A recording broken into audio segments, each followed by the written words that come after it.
சில கேள்விகள். என்னால் முடியவில்லை என்றாலும் பழிவாங்க வேண்டும் என்ற எண்ணத்திலிருந்து விடுபடுவது எப்படி? ஏனெனில் என்னை விட வலியவரால் பாதிக்கப்பட்டிருக்கின்றேன், துன்புறுத்தப்பட்டிருக்கின்றேன். இறைவனோடு உரையாட முடியாது என்று கூறியுள்ளீர்கள். அவ்வாறு கூறவில்லை. இறைவனை பார்க்க முடியாது.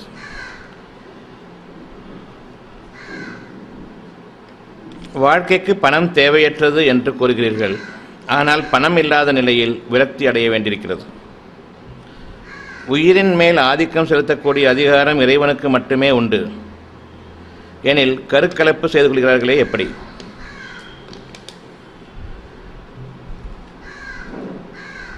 இறைவனின் நத்தாட்சிக்கும் பரிசளிப்புக்கும் என்ன வேறுபாடு? மரணத்தை தவிர வேறு எதுவும் தீர்மானிக்கப்படவில்லை என்கிறீர்கள். அவ்வாறெனில் சிலர் கூறும் அக்குபங்க்சர் ஆருடங்கள் மிகச்சரியாக நடக்கிறதே எப்படி? மரணத்தை தவிர வேறு எதுவும் தீர்மானிக்கப்படவில்லை என்கிறீர்கள். அவ்வாறெனில் சிலர் கூறும் ஆருடங்கள் மிகச்சரியாக நடக்கிறதே எப்படி? அலர்ஜி என்றால் என்ன? இது எவ்வாறு உருவாகிறது? இறைவனிடம் மனேச்சைகளில் இருந்து காப்பாற்ற வேண்டி பல முறை பிரார்த்தனை வைத்தும் அவை தொடர்கின்றன. சில நேரங்களில் முன்பை விட அதிகமாக உள்ளது. ஏன்? உடல் பருமன் என்பது என்ன? ஒல்லியாக இருப்பவர்கள் சுறுசுறுப்பாகவும் ஆரோக்கியம் நிறைந்தவர்களாகவும் இருப்பார்கள் என்கிறார்கள். உண்மையா? எவ்வளவு உடல் பயிற்சிகள் செய்தாலும் உணவு கட்டுப்பாடு மேற்கொண்டாலும் உடல் இழைக்க முடியவில்லை. ஏன்? இறைவனிடம் இருந்து மனிதர்களுக்கு எவ்விதமான துன்பமும் வருவதில்லை என்பது உண்மையாக இருக்கும்போது பிரசவத்தின் போதும் மாதவிடாய் நேரங்களிலும் பெண்கள் ஏன் வலியினால் துன்பப்படுகிறார்கள்? தத்துவம், தத்துவவாதிகள் மற்றும் சமூக சிந்தனையாளர்கள் பற்றி விவரிக்கவும். உதாரணமாக ஓஷோ, சிக்மண்ட் ஃப்ராய்ட் போன்றவர்களின் கருத்துக்கள் வியப்படையச் செய்கிறது. சிலருடைய குணங்கள் அவர்களின் முன்னோர்களைப் போன்றே அமைந்திருக்கின்றன. அப்படியெனில் ஒருவரின் குணம் இயற்கையாக அவருடைய முன்னோர்களின் கலவையா? தினமும் நிறைய புது மனிதர்களை சந்திக்கிறோம். சிலரோடு பழக முடிகிறது, சிலரோடு பழக பிடிக்கவில்லை. இந்த உணர்வு எவ்வாறு, ஏன் உருவாகிறது? பல்வேறு வகைகளான மூலிகைகளை பற்றி சொல்கிறார்கள். அவை உண்மையா? மனித உடலுக்கு நன்மை தரவல்ல மூலிகைகள் உள்ளனவா?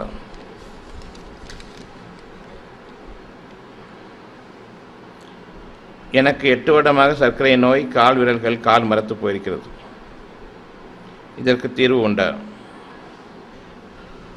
இந்த பல கேள்விகளில் அடிப்படையாக இருப்பது மனிதர்களா இறைவனா என்ற இந்த 2 கேள்விகளுக்கிடையே இருக்கக்கூடிய தேவையாக இருக்கக்கூடிய சில விளக்கங்களாகும். மனிதன், இறைவன் இவ்விருவரில் ஒருவன் பார்வைக்கு புலப்படுபவனாகவும் இன்னொருவன் உணர்வுகளுக்கு மட்டுமே புலப்படுபவனாகவும் இருக்கிறான். ஒருவன் படைப்பாளன், இன்னொருவன் படைக்கப்பட்டவன். நம்முடைய வாழ்க்கைக்கு தேவையான அனைத்தையும் அகிலங்களில் அவன் படைத்திருக்கின்றான், இந்த பூமியில் அல்ல. நம்முடைய தேவைகளில் சிலவற்றை வெளிப்படையாகவும் பலவற்றை மறைவாகவும் ஆக்கியிருக்கிறான். வெளிப்படையானவை உங்களுடைய உடல் தேவைகள், மறைவானவை உங்களுடைய உள்ளத்தின் தேவைகள். உள்ளத்தின் தேவைகள் மறைவாக்கப்பட்டிருப்பதன் காரணம் உள்ளத்தின் தேவைகளிலிருந்துதான் உடல் தேவைகளுக்கான அறிவு வெளியாகிறது. உள்ளத்தின் தேவைகளை நீங்கள் அதிகமாக நம்பிக்கை கொள்ளும் பொழுது மனதிற்கு தேவையான அந்த நன்மைகள், அமைதியும் நிம்மதியும் உடல் புற தேவைகள் அனைத்திற்கும் உதவி செய்யக்கூடிய அறிவாக மலருகிறது. அறிவு என்பது கண்கள், காதுகள், மூக்கு, வாய், தோல் ஆகியவற்றுக்கு புலப்படக்கூடிய நன்மைகளாகும். ஞானங்கள் என்பது உங்களுடைய உள்ளத்தில் மறைத்து வைக்கப்பட்டுள்ள உண்மைகளாகும். அந்த ஞானங்களை நீங்கள் பார்க்க முடியாது, ஆனால் உணர முடியும். இறைவனோடு தொடர்புள்ளது அது. எனவே நீங்கள் மறைவானவற்றை நம்புங்கள். எது உங்களுக்கு மறைவாக்கப்பட்டிருக்கிறதோ அதனை எந்த அளவுக்கு நீங்கள் நம்பிக்கை கொள்கிறீர்களோ அந்த அளவுக்கு அது அறிவாக மலரக்கூடிய ஒரு நேரம் என்ற ஒன்று இருக்கிறது. எனவே பொறுமையை மேற்கொள்ளுங்கள்.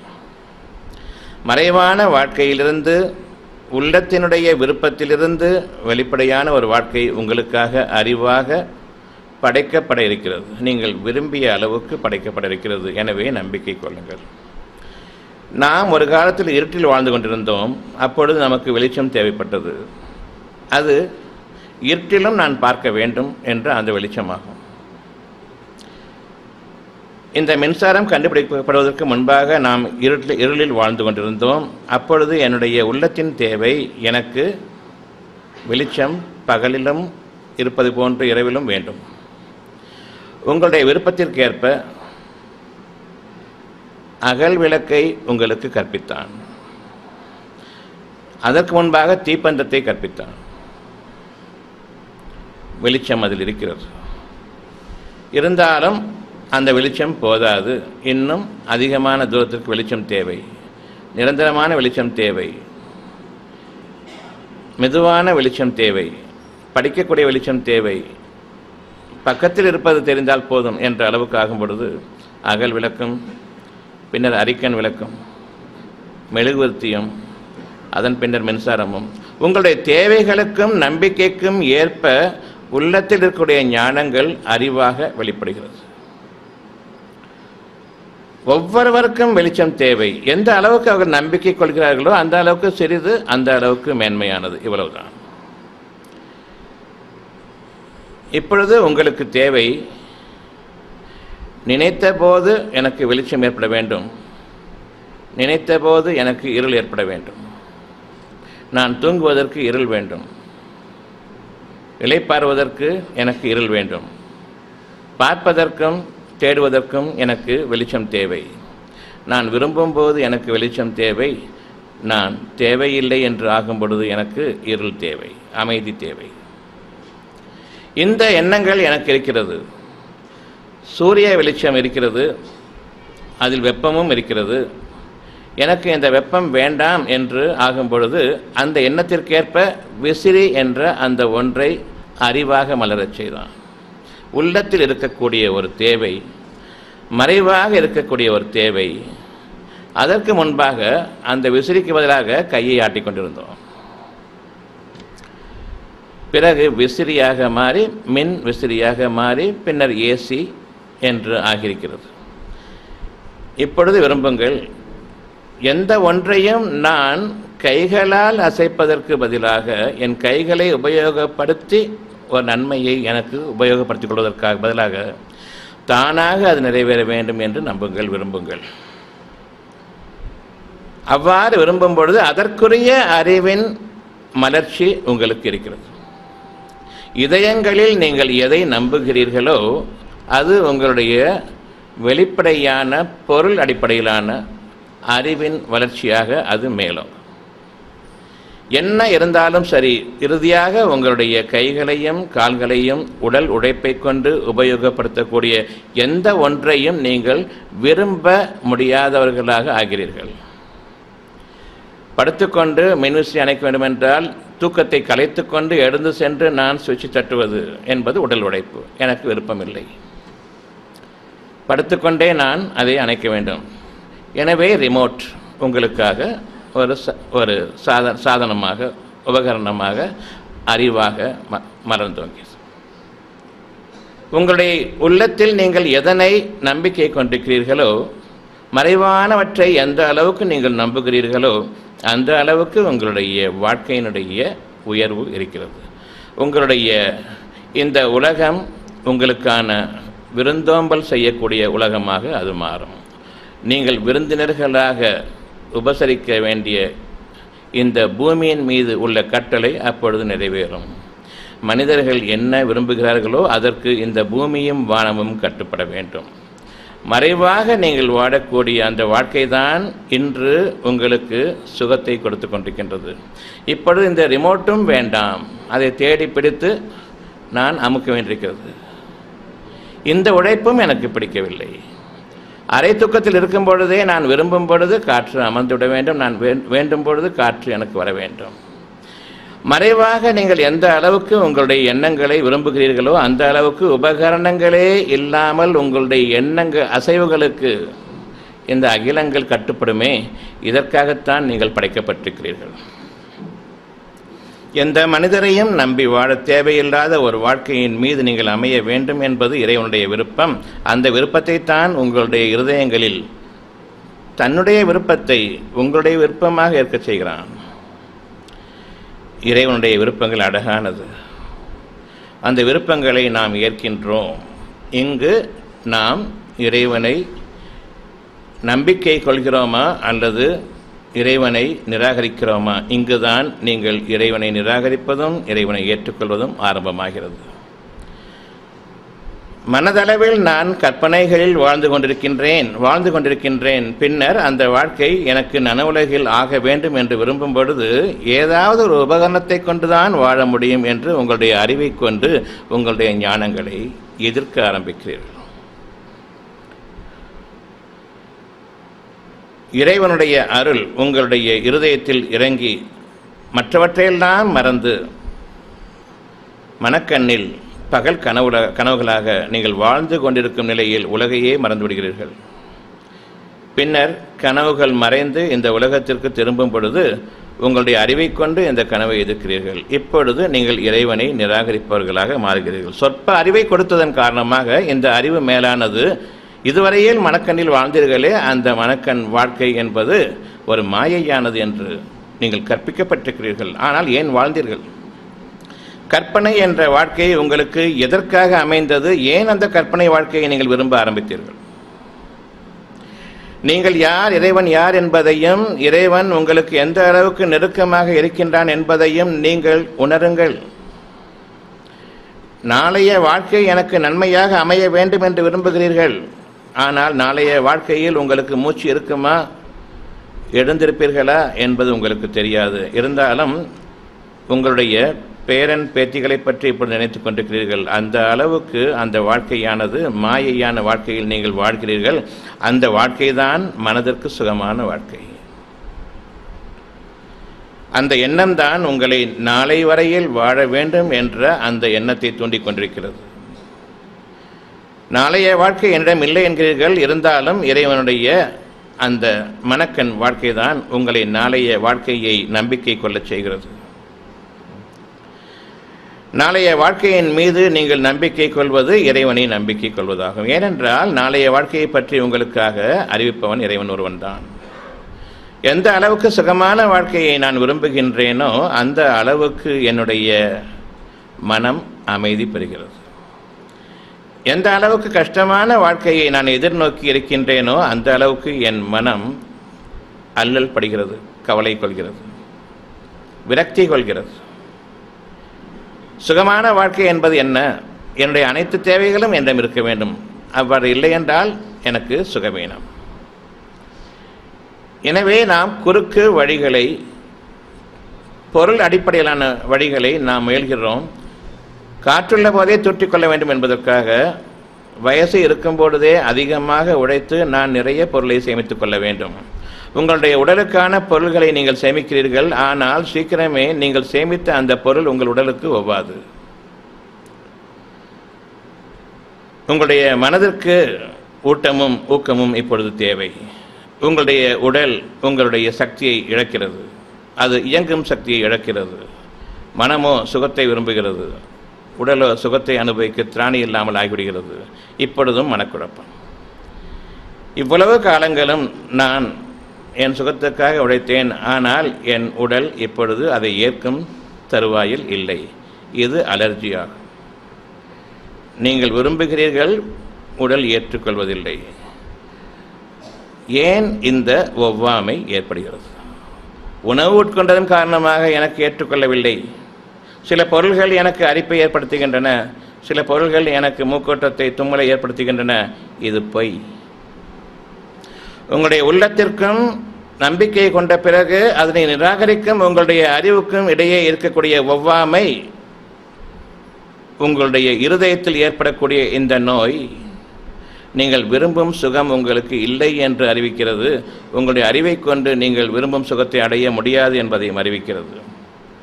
இன்று வரையில் உங்களுடைய அலர்ஜிக்கு உங்களுக்கு எந்த விதமான விடிவும் நிவாரணமும் அல்லது குணமோ சுகமோ கிடையாது.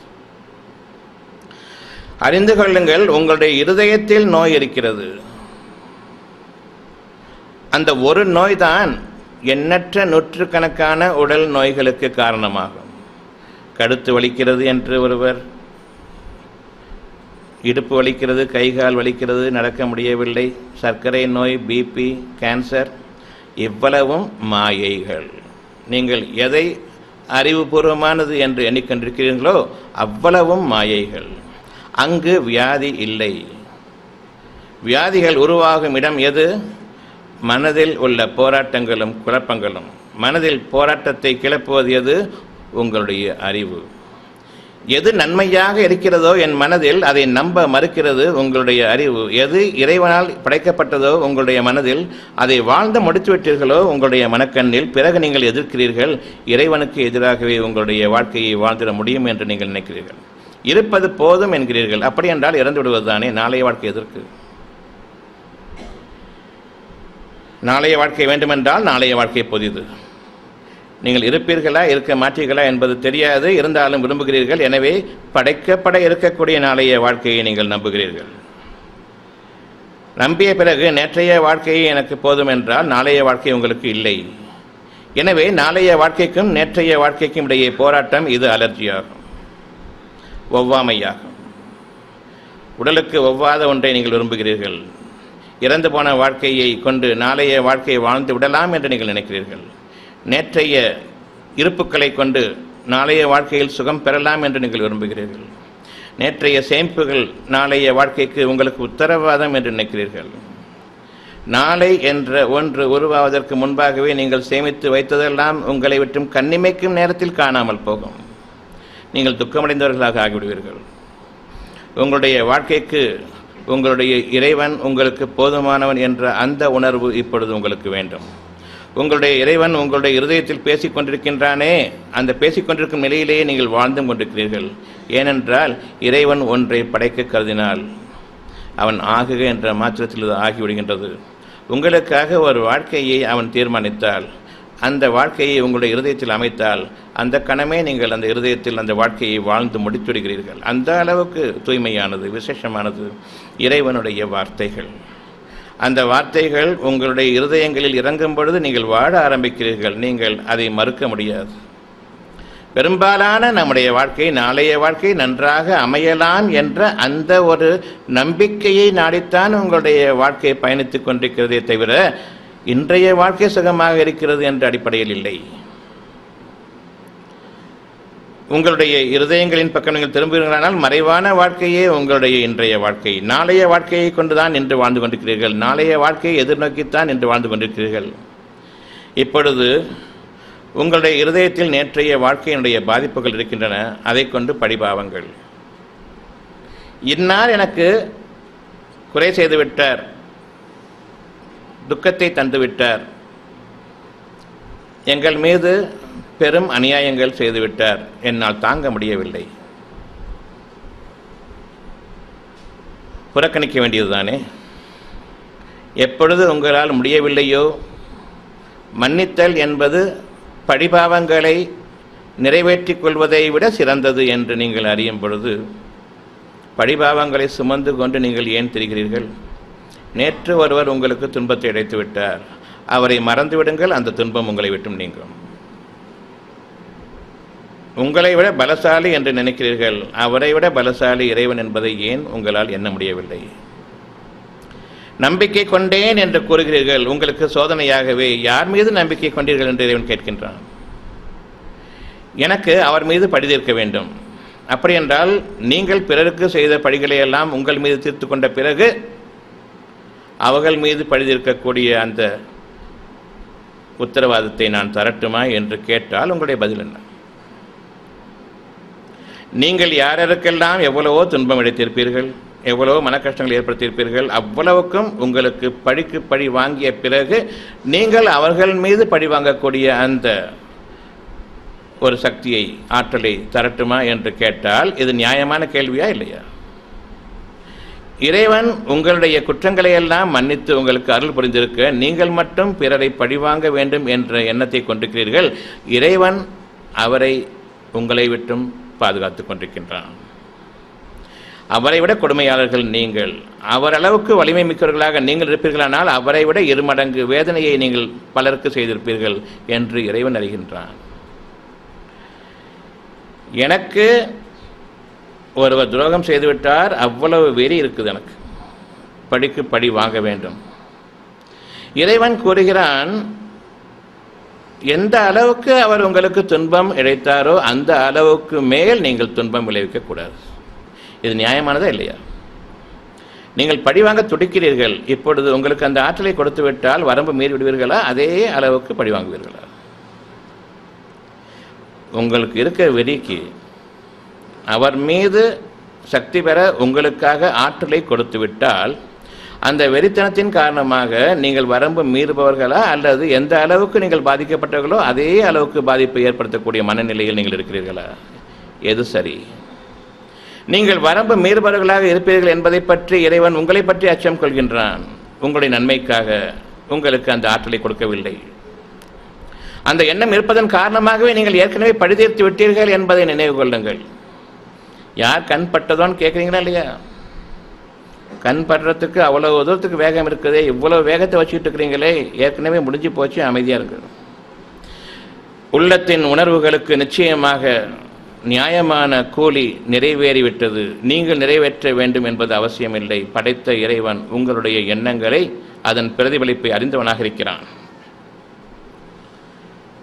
நீங்கள் நியாயவான்களாக வாழ்ந்தால் வாழ முடியும். அந்த அளவுக்கு உங்களுக்கு நியாய உணர்வுகள் இருந்தால் அவர் மீது யார் வலிமை மிக்கவராக இருந்து உங்களுக்கு துன்பத்தை ஏற்படுத்தினாரோ அவர் மீது ஆற்றல் கொள்ளக்கூடிய சக்தியை உங்களுக்கு எப்பொழுதோ அளிப்பான். ஆனால் நீங்களோ வரம்பு மீறுபவர்கள். நீங்கள் இன்று அனுபவித்துக் கொண்டிருக்கும் வேதனைகளுக்கெல்லாம் காரணம் நீங்கள் முன்னமேயே உங்கள் கைகளால் முற்படுத்திய அந்த தீவினைகளுக்காகவே தவிர வேறு கூலி கிடையாது. யாரொருவரும் உங்கள் மீது அநியாயம் செய்ய முடியாது, நீங்கள் அநியாயக்காரர்களாக இல்லாதிருக்கும் நிலையில். நான் அவருக்கு எந்த துன்பமும் செய்யவில்லை, அவர் என் மீது துன்பம் புரிந்து கொண்டிருக்கின்றார், சம்பந்தமே இல்லாமல் இருக்கிறது. ஆம், நீங்கள் இதற்கு முன்பாக செய்த துரோகத்திற்கு நீங்கள் அறியாத புறத்திலிருந்து உங்களுக்கு வேதனை வந்து கொண்டிருக்கிறது. எனவே பொறுமையை மேற்கொள்ளுங்கள். உங்களுடைய பாவங்கள் உங்களை விட்டு நீங்கிக் கொண்டிருக்கின்றன. நாளை நான் நன்றாக வாழ வேண்டும் என்ற எண்ணம் இல்லை, இவனை பழிதீர்க்க வேண்டும் என்ற எண்ணம் மட்டும்தான் ஷைத்தானுடைய எண்ணம். இனி இவருடைய நெருக்கத்திலிருந்து நான் விலகிவிட வேண்டும் என்று விருப்பம் கொண்டிருப்பீர்களானால் எப்பொழுதோ அது நிகழ்ந்து முடிந்திருக்கும். உங்களுடைய வாழ்க்கை நல்ல விதத்தில் அமைந்திருக்கும். அவரை விட உயர்ந்த அந்தஸ்தில் நீங்கள் அமைக்கப்பட்டிருப்பீர்கள். அவரை மறந்தும் இருப்பீர்கள்.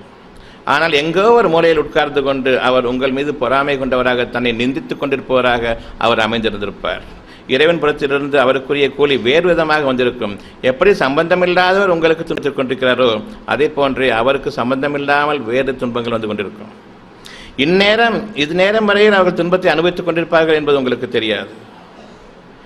உங்களுக்காக அவர் உங்கள் மீது பொடிந்த கொடுமைகளுக்காக இறைவன் தன் பொறுத்திலிருந்து அவர்களுக்கான வேதனையை எப்பொழுதோ ஆரம்பித்திருப்பான். நீங்கள் அறியாத நிலையில் இன்னும் மேற்கொண்டு உங்களுக்கு அவர்களை பழிதீர்த்துக் கொள்ளக்கூடிய ஒரு காலம் வரவில்லையே என்று இயங்குகிறீர்கள். யாருக்கு இந்த நிலை ஏற்பட்டிருக்கிறதோ அவர்கள் அறிந்து கொள்ளட்டும், இவ்வளவு அநியாயம் செய்த பிறகும் எனக்கு அவர் மீது வழி இல்லாமல் இருக்கிறதே, நிச்சயமாக எப்பொழுதோ அவருக்கு அந்த துன்பம் நேர்ந்து விட்டது. எனவே நீங்கள் இப்பொழுது உங்களுக்கு கிடைக்கும் ஆற்றலை கொண்டு துன்பம் இழைப்பது, இறைவன் ஏற்கனவே அவர்களுக்கு ஒரு மனவேதனையோ உடல் வேதனையோ கொடுத்து விட்டானே, ஒன்று அனுபவித்துக் கொண்டிருப்பார்கள் அல்லது அனுபவிக்க வேண்டிய காலம் நெருங்கிக் கொண்டிருக்கிறது. நீங்கள் வரம்பு மீறிவிட வேண்டாம். உங்களுடைய வாழ்க்கையை நீங்கள் பாருங்கள். உங்களுடைய நன்மைகளுக்காக என்னிடம் திரும்புங்கள். பழி தீர்ப்பது என்பது ஷைத்தானுடைய பாதை. நான் நன்றாக வாழ வேண்டும் என்பது இறைவனுடைய அருள். எது வேண்டும்? யாரெல்லாம் குற்றங்குறைகளை மனதில் வைத்துக்கொண்டு வாழ்கிறார்களோ அவர்களுக்கு கேடுகட்ட காலம்.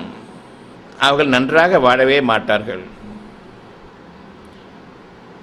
இறைவனால் உங்களுக்கு நன்மைகள் நிறைய வர வேண்டியிருக்கிறது. உங்களுடைய இருதயங்கள் விசாலமாக ஆக வேண்டும். குற்றங்குறைகளை வைத்துக் கொண்டிருப்பதன் காரணமாக பெரும் நெருக்கடிக்குள் உங்களுடைய இருதயங்களை ஆக்கிக் கொள்ளாதீர்கள். அங்கு நன்மைகள் யாவும் அழிந்து போகும். நாளைய வாழ்க்கைக்குரிய நம்பிக்கை அற்றுப்போகும். நீங்கள் உங்களுடைய இறைவனுடைய மகத்தான அந்த பாக்கியத்திற்காக, அருட்கொடைக்காக காத்திருங்கள். உங்களுடைய பொறுமைக்காக இறைவன் உங்களுக்கான நன்மைகளை நிச்சயமாக சித்தப்படுத்திவிட்டான். இனி சித்தப்படுத்துவதற்கு ஒன்றுமில்லை. நல்லதாக எதை உங்களுடைய இருதயத்தில் இறைவன் இறக்கி இருக்கின்றானோ அதற்கு நீங்கள் மீற வேண்டாம். அதனை நீங்கள் சந்தேகிப்பவர்களில் ஒருவராக ஆகிவிட வேண்டாம். நீங்களே நஷ்டவாளிகள். உங்களுடைய இருதயத்தில் இருக்கக்கூடிய வாழ்க்கை தான் நாளைய வாழ்க்கை என்பதை நீங்கள் நம்பிக்கை கொள்ளுங்கள்.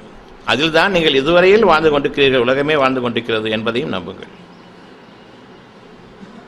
உங்களுடைய வாழ்க்கையை நீங்கள் தீர்மானிப்பவர்கள் இல்லை, இறைவன் தீர்மானிக்கின்றான். நாம் நல்லதற்கு பதிலாக தீமையை என்னுடைய வாழ்க்கையாக ஆக்கிக்கொள்ள வேண்டும் என்று நாம் விரும்புகிறோம். இங்கு ஒவ்வாமை. உங்களுடைய வாழ்க்கை நாளைய வாழ்க்கைக்கு ஒவ்வாதாக ஆகிவிடுகின்றது. நிச்சயமாக இறைவன் உங்களுக்கு நன்மையை நாடியிருக்க, நீங்கள் தீமையை விரும்புபவர்களாக இருப்பதன் காரணமாக நாளைய வாழ்க்கைக்குரிய நன்மையை கொடுக்க, நேற்றைய வாழ்க்கைக்குரிய பழிபாவங்களை தீர்த்துக் கொள்வதற்காக நாளைய வாழ்க்கையை நீங்கள் ஆரம்பிக்க இருக்கிறீர்கள். நீங்கள் இறந்த காலத்தில் வாழ்பவர்கள். தெளிவான புத்துயிர் கொண்ட புத்துணர்வுடைய ஒரு வாழ்க்கையில் நீங்கள் உங்களை ஆக்கிக்கொள்ள விரும்பவில்லை. எனவே இறைவனுக்கும் உங்களுக்கும் இடையே இருக்கிற தொடர்பு அறுபட்டுவிட்டது. இறைவனுடன் தொடர்பு கொள்ளுங்கள். இறைவன் உங்களுடன் தொடர்பு கொள்கின்றான். நீங்கள் அவனுக்கு நெருக்கமாக ஆகிவிடுங்கள். எது நன்மையாக உள்ளத்தில் இருக்கின்றதோ அதை மட்டுமே நீங்கள் விரும்பி பழகுங்கள். எது உங்களுக்கு கவலை அளிக்கக்கூடியதாக தீமையாக இருக்கின்றதோ அதை வெற்றி விலகுங்கள். இவ்வளவுதான். உங்களுடைய மனதின் மீது நீங்கள் ஆதிக்கம் புரியக்கூடிய சக்தியை இறைவன் தர வேண்டும். உங்களுடைய மனதுக்கு சமமான ஒரு விரோதியை நீங்கள் வெளியுலகில் பார்க்க முடியாது. உங்களுக்கு சமமான, உங்களுக்கு நேர் எதிரான விரோதி உங்களுடைய மனம்தான். அதனை எப்படி நீங்கள் பழி வாங்குவீர்கள் என்பதை சிந்தித்து பாருங்கள். நன்மையானது எது இருக்கிறதோ அதை நம்பிக்கை கொள்ள மாட்டேன். தீமையாக எது வரவிருக்கிறதோ, எதை கற்பனை செய்து கொண்டேனோ அதனை நான் எதிர்பார்த்து வாழ்வேன். இப்பொழுது அதனை எதிர்பார்த்து நான் என்னுடைய சோகத்தில் ஆழ்ந்து விடுவேன். உங்களை விட உங்களுக்கு எதிரிகள் இருக்கிறார்கள் என்று நினைத்துக் கொண்டிருக்கிறீர்களா? பாருங்கள், ஒரு சாதாரண விஷயம். ஒருவர் துன்புறுத்தலுக்கு ஆளாகிவிட்டார். இனி துன்புறுத்தல் இல்லை, என்னால் மறக்க முடியவில்லை. மறக்க வேண்டும் என்று இறைவன் விரும்புகின்றான். மறக்க முடியவில்லை என்று நீங்கள் அங்கலாய்க்கிறீர்கள். மறக்க முடியவில்லை என்றால் மறக்க வேண்டும் என்ற விருப்பம் இருக்கிறது, அது முடியவில்லை. அப்படித்தானே? நம்மில் பெரும்பாலோர் இந்த வாழ்க்கையை வாழ்ந்து கொண்டிருப்பதன் காரணமாக இதற்கு முக்கியத்துவம் கொடுத்து பேசிக் கொண்டிருக்கின்றேன்.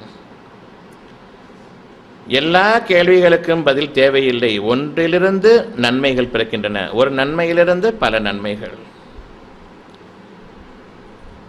அது ஒரு வித்தை போன்றது. 7 கதிர்களை முளைப்பிக்கிறது. ஒவ்வொன்றிலும் 100 தானிய மணிகள் கொண்ட 700 பங்கு நன்மைகள் ஒரு சிறு நன்மையிலிருந்து உருவாகிறது. அதனை இறைவன் உங்களுக்கு இரட்டிப்பாக்கி இன்னும் பன்மடங்காக்குவான். நீங்கள் மட்டும் நம்பிக்கை கொண்ட நல்ல சமுதாயத்தாராக இருப்பீர்களானால். நன்மையினுடைய விளைச்சலை விரும்புங்கள். தீமையினுடைய விளைச்சலை நீங்கள் நாளைக்கு உங்களுக்கு ஆகமாக்கிக் கொள்ளாதீர்கள். நாளைய வாழ்க்கையில் இன்று நீங்கள் எதனை விரும்புகிறீர்களோ அதனுடைய வெளிப்பாடுதான். துன்பத்தை விரும்பினால் துன்பம், நன்மையை விரும்பினால் நன்மை, விரோதங்களையும் பகைமையையும் பழி உணர்வுகளையும் விரும்பினால் அதுவும் தொடரும் காலமெல்லாம். அச்சம் கொள்ளுங்கள். உங்களுடைய கடுமையான பகைவன் உங்களுடைய மனம்தான், வேறு எதுவுமே இல்லை. உங்களுக்கு விரோதிகள் என்று உங்களுடைய மனதை விட்டு நீங்கள் வெளியில் மனிதர்களை தேட வேண்டாம். உங்களை விட உங்களுக்கு விரோதிகள் யாரும் இல்லை. இன்னும் உங்களுக்கு நெருக்கமாக இருக்கக்கூடிய மனிதர்கள் உங்களைப் போன்றே மனதை படைத்திருப்பவர்கள். உங்களிலிருந்து அவர்கள் வளர்க்கப்பட்டவர்கள், உங்களிலிருந்து அவர்கள் கற்பிக்கப்பட்டவர்கள், நன்மைக்கு பதிலாக தீமை விதைக்கப்பட்டவர்கள்.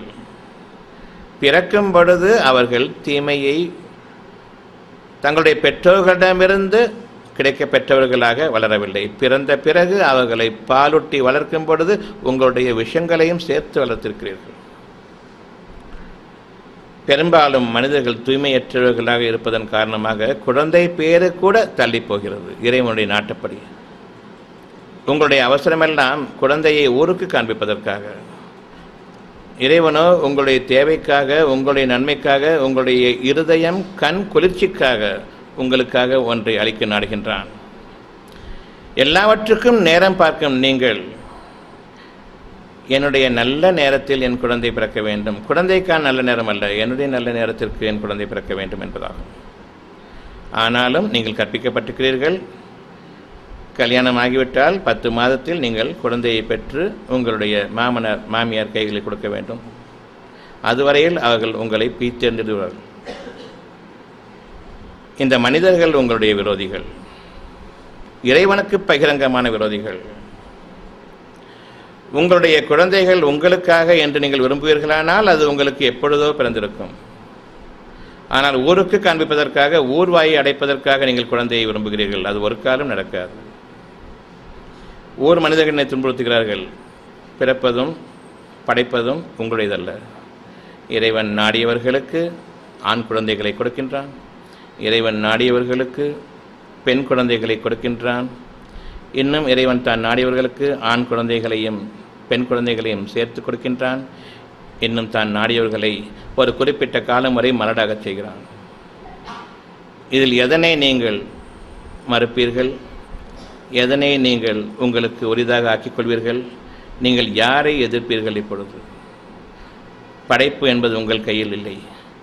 உங்கள் குழந்தைகள் பிறந்த பிறகுதான் உங்களுக்கு கெட்ட காலம் ஆரம்பிக்கிறது. இதுவும் தெரியும் உங்களுக்கு. எப்படி நீங்கள் ஊருக்கு காண்பிப்பதற்காக ஒன்றை விரும்புகிறீர்கள், உங்களுக்காக வேண்டும் என்று விரும்பாமல்? எனவே அந்த குழந்தையை பாதுகாக்க வேண்டியே உங்களுக்கு குழந்தை இல்லாமல் ஆகிவிட்டான். ஊருக்கு காண்பிப்பதற்காக வேண்டி குழந்தை வேண்டும் என்று விரும்புபவர்களுக்கு குழந்தையை தேவையில்லை. அச்சம் கொள்ளுங்கள். என்னுடைய நன்மைக்காக, என்னுடைய வாழ்க்கையினுடைய தேவைக்காக, என்னுடைய இருதயத்தின் கண் குளிர்ச்சிக்காக எனக்கு தேவை என்று எப்பொழுது விரும்புகிறீர்களோ நேரம் அவன் கையில். நீங்கள் விரும்பியது உங்களுக்கு இருக்கிறது. ஒரு குறிப்பிட்ட காலம் வரை உங்களை மலடாக செய்கின்றான். தான் விரும்பும் பொழுது உங்களுக்கு குழந்தை பாக்கியத்தை நிச்சயமாக தருவான். அது 20 வயதிலும் நடக்கலாம். உங்களுடைய குழந்தை பேரு 70 வயதிலும் நடக்கலாம். மனிதர்களை பின்பற்றாதீர்கள். நம்பிக்கை கொண்டவர்களாக இருந்தால் நம்பிக்கை கொள்ளுங்கள். நன்மையை விரும்புபவர்களாக இருந்தால் உள்ளத்தில் நன்மையை கொள்ளுங்கள். உங்களுடைய உள்ளங்களுக்கு எதிராக நீங்கள் வாழ வேண்டாம். 40 வயதாகிவிட்டது, இனி குழந்தை பிறக்காது என்று மகப்பேறு மருத்துவ நிபுணர்கள் கூறுவார்கள். இந்த பேச்சை நம்பாதீர்கள். உங்களுடைய உள்ளங்களுடைய இறைவனின் வாக்கு இருக்கின்றது, அதனை நம்புங்கள். எனக்கு வேண்டும், 50 வயதானாலும் வேண்டும். ஆனால் நீங்கள் அவசரப்பட்டு தத்து எடுக்கிறீர்கள். எனவே இல்லை. நன்மைக்கு பதிலாக தீமையை விலைக்கு வாங்கிக் கொண்டீர்கள். எப்பொழுது நான் பொறுமையை இழக்கிறேனோ அப்பொழுது ஒன்று இறைவனின் பாக்கியம் அங்கு உங்களுக்கு நிறைவேற இருக்கிறது, அல்லது இறைவனுடைய பாக்கியம் உங்களை விட்டு நீங்க இருக்கிறது. நன்மையை விரும்பிய நிலையில் நான் பொறுமையை மேற்கொள்கின்றேன். நான் பொறுமையை மேற்கொள்கின்றேன் இதற்கு மேல் பொறுக்க முடியாது என்ற நிலையை அடையும் வரையில். ஒரு ஸ்டேஜுக்கு அப்புறம் பொறுமையாக இருக்க முடியாதுன்னு தெரியுமா, தெரியாதா? அப்போ பொறுமையை அதிகரித்து கேட்டு ஏன் நீங்கள் பிரார்த்திக்கவில்லை? இறைவனுடைய காலம் என்று ஒன்று வரும் வரையில் நிச்சயமாக நான் பொறுமையை மேற்கொள்ள வேண்டியவராக இருக்கின்றேன். எனவே படைப்பு என்பது என்னுடைய தகுதிக்கு உரித்தானதல்ல, இறைவனுடைய தகுதிக்கு உரித்தானது. அந்த படைப்பாளனிடமிருந்து கிடைக்கப்பெற வேண்டியிருப்பதன் காரணமாக இறைவனுடைய நாட்டம் வரும் வரையில் நான் பொறுத்திருப்பேனே. ஆனால் 70 வயதில் எனக்கு சொர்க்க வாழ்க்கை இருக்கிறது என்பதை நீங்கள் அறிய மாட்டீர்கள்.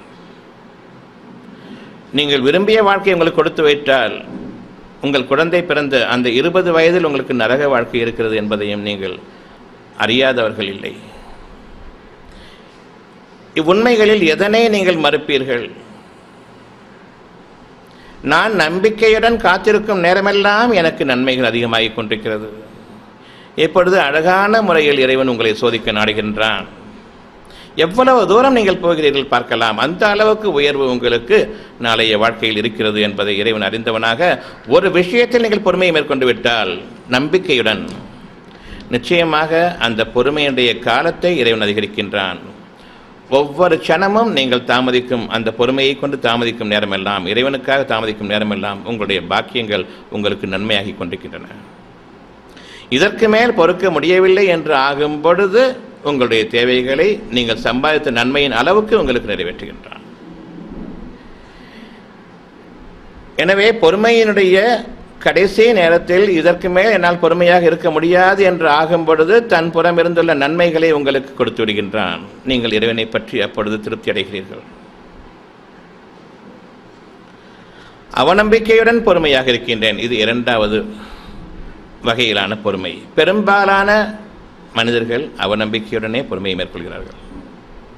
ஒரு 40 வயது வரையில் பொறுமையாக இருக்கலாம், அதற்கு பிறகு இல்லை என்று ஆகிவிடும் பொழுது பொறுமை இழந்து விடலாம்.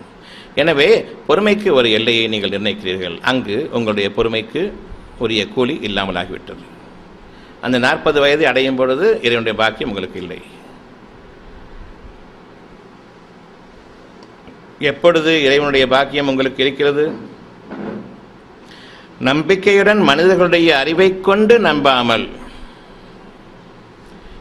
இறைவனுடைய நன்மையை கொண்டு நம்பியவர்களாக, இறைவனுடைய ஆற்றலை கொண்டு நம்பியவர்களாக, அவன் நமக்கு கொடுக்கக்கூடிய அந்த நேரம்தான் சிறப்பான நேரம் என்ற பொறுமையை நீங்கள் மேற்கொள்வீர்களானால் நீங்கள் பொறுமையை இழக்கக்கூடிய அந்த தருணத்தில் நீங்கள் விரும்பியதை இறைவன் கொடுக்கின்றான். அவ்வாறு கொடுக்கும் பொழுது இந்த வயதில் தானா இதை கொடுத்தான் என்று நீங்கள் இறைவனை படிக்காதிருப்பீர்களானால் நிச்சயமாக அது உங்களுக்கு இருக்கிறது. அந்த நேரத்தில் இந்த வயதில் தானா என்று நீங்கள் நினைப்பீர்களானால் உங்களுக்கு அது இல்லை. இறைவனுடைய பாக்கியங்கள் உங்களுக்கு இல்லை என்று ஆகிவிடும். உங்களுடைய எண்ணங்களில் உங்களுடைய குறைகளை நீங்கள் நீக்கிக் கொண்டவர்களாக இன்று முதலாக வாழுங்கள். எப்பொழுது கொடுத்தாலும் சரி, இறைவனுடைய பாக்கியம் என்பது நிராகரிப்பிற்கோ அல்லது அலட்சியப்படுத்துவதற்கோ அல்லது நிராசையாக ஏற்றுக்கொள்வதற்கோ உரியதல்ல.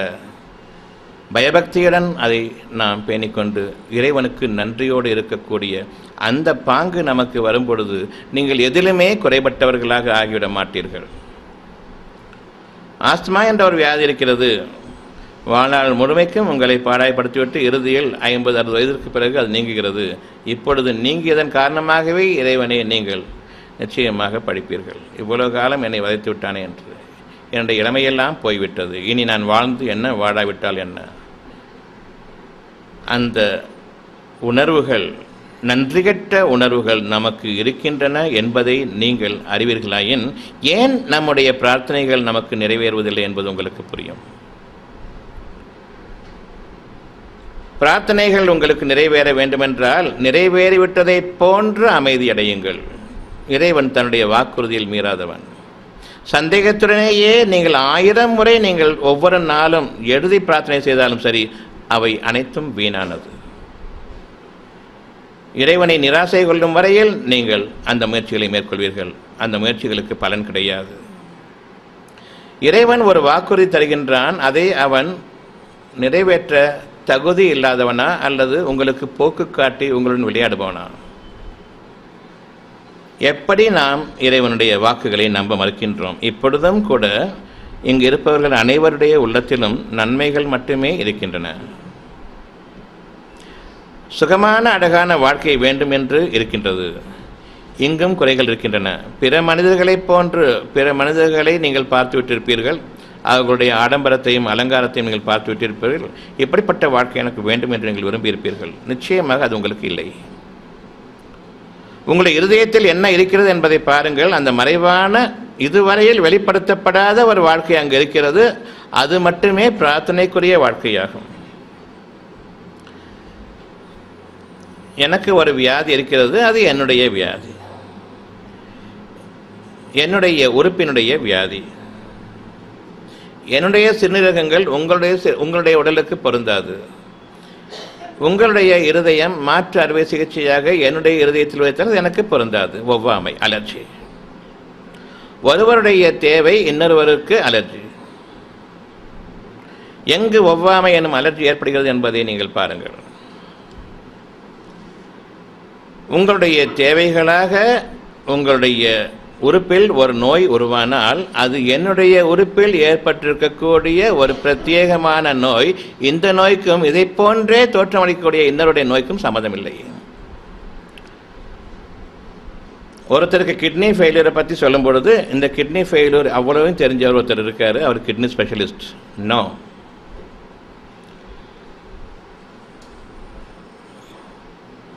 சாத்தியமே இல்லை. ஒருவருடைய உறுப்பு ஒருவருக்கு பொருந்தாது. ஒருவருடைய வியாதியை போன்று இன்னொருவருக்கு இல்லை.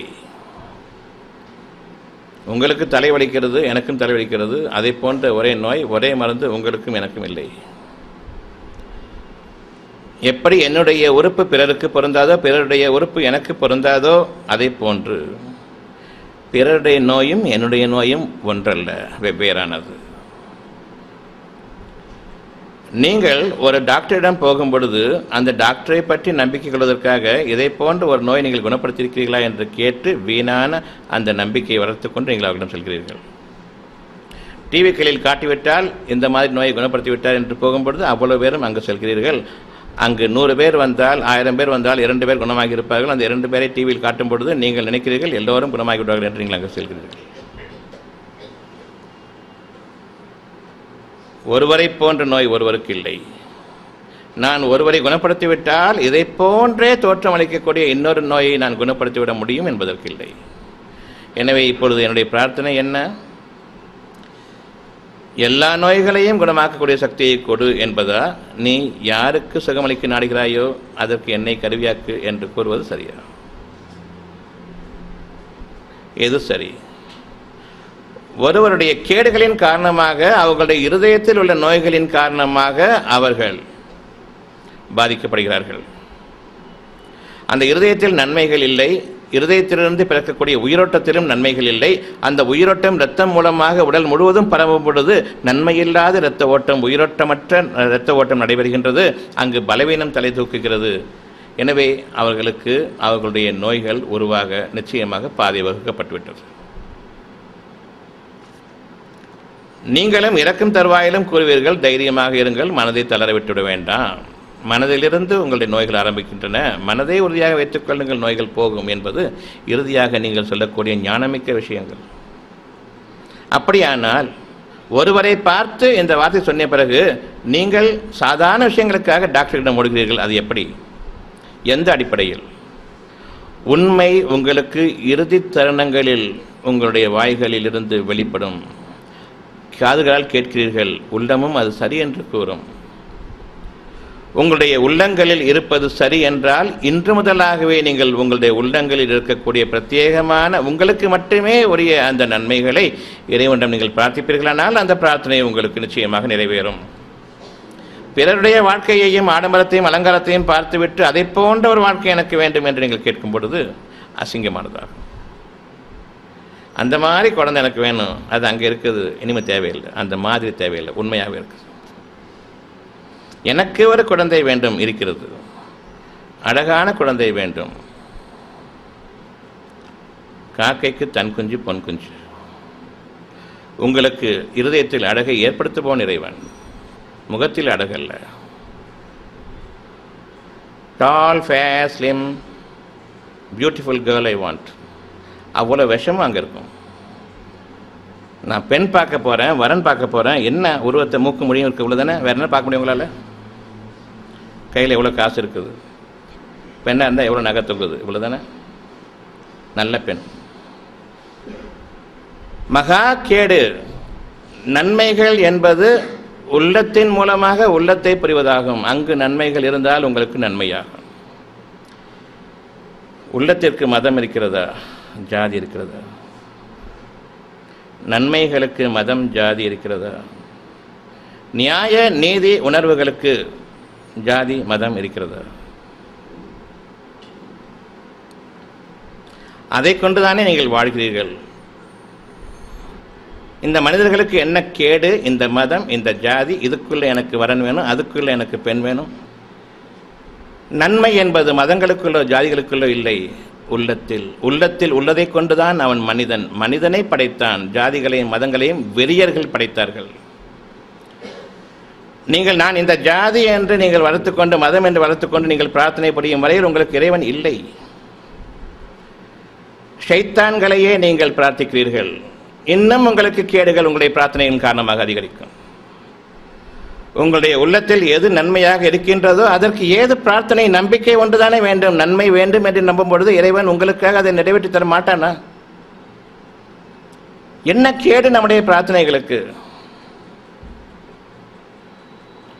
பிரார்த்தனைகளாலேயே நீங்கள் சீரழிகிறீர்கள்.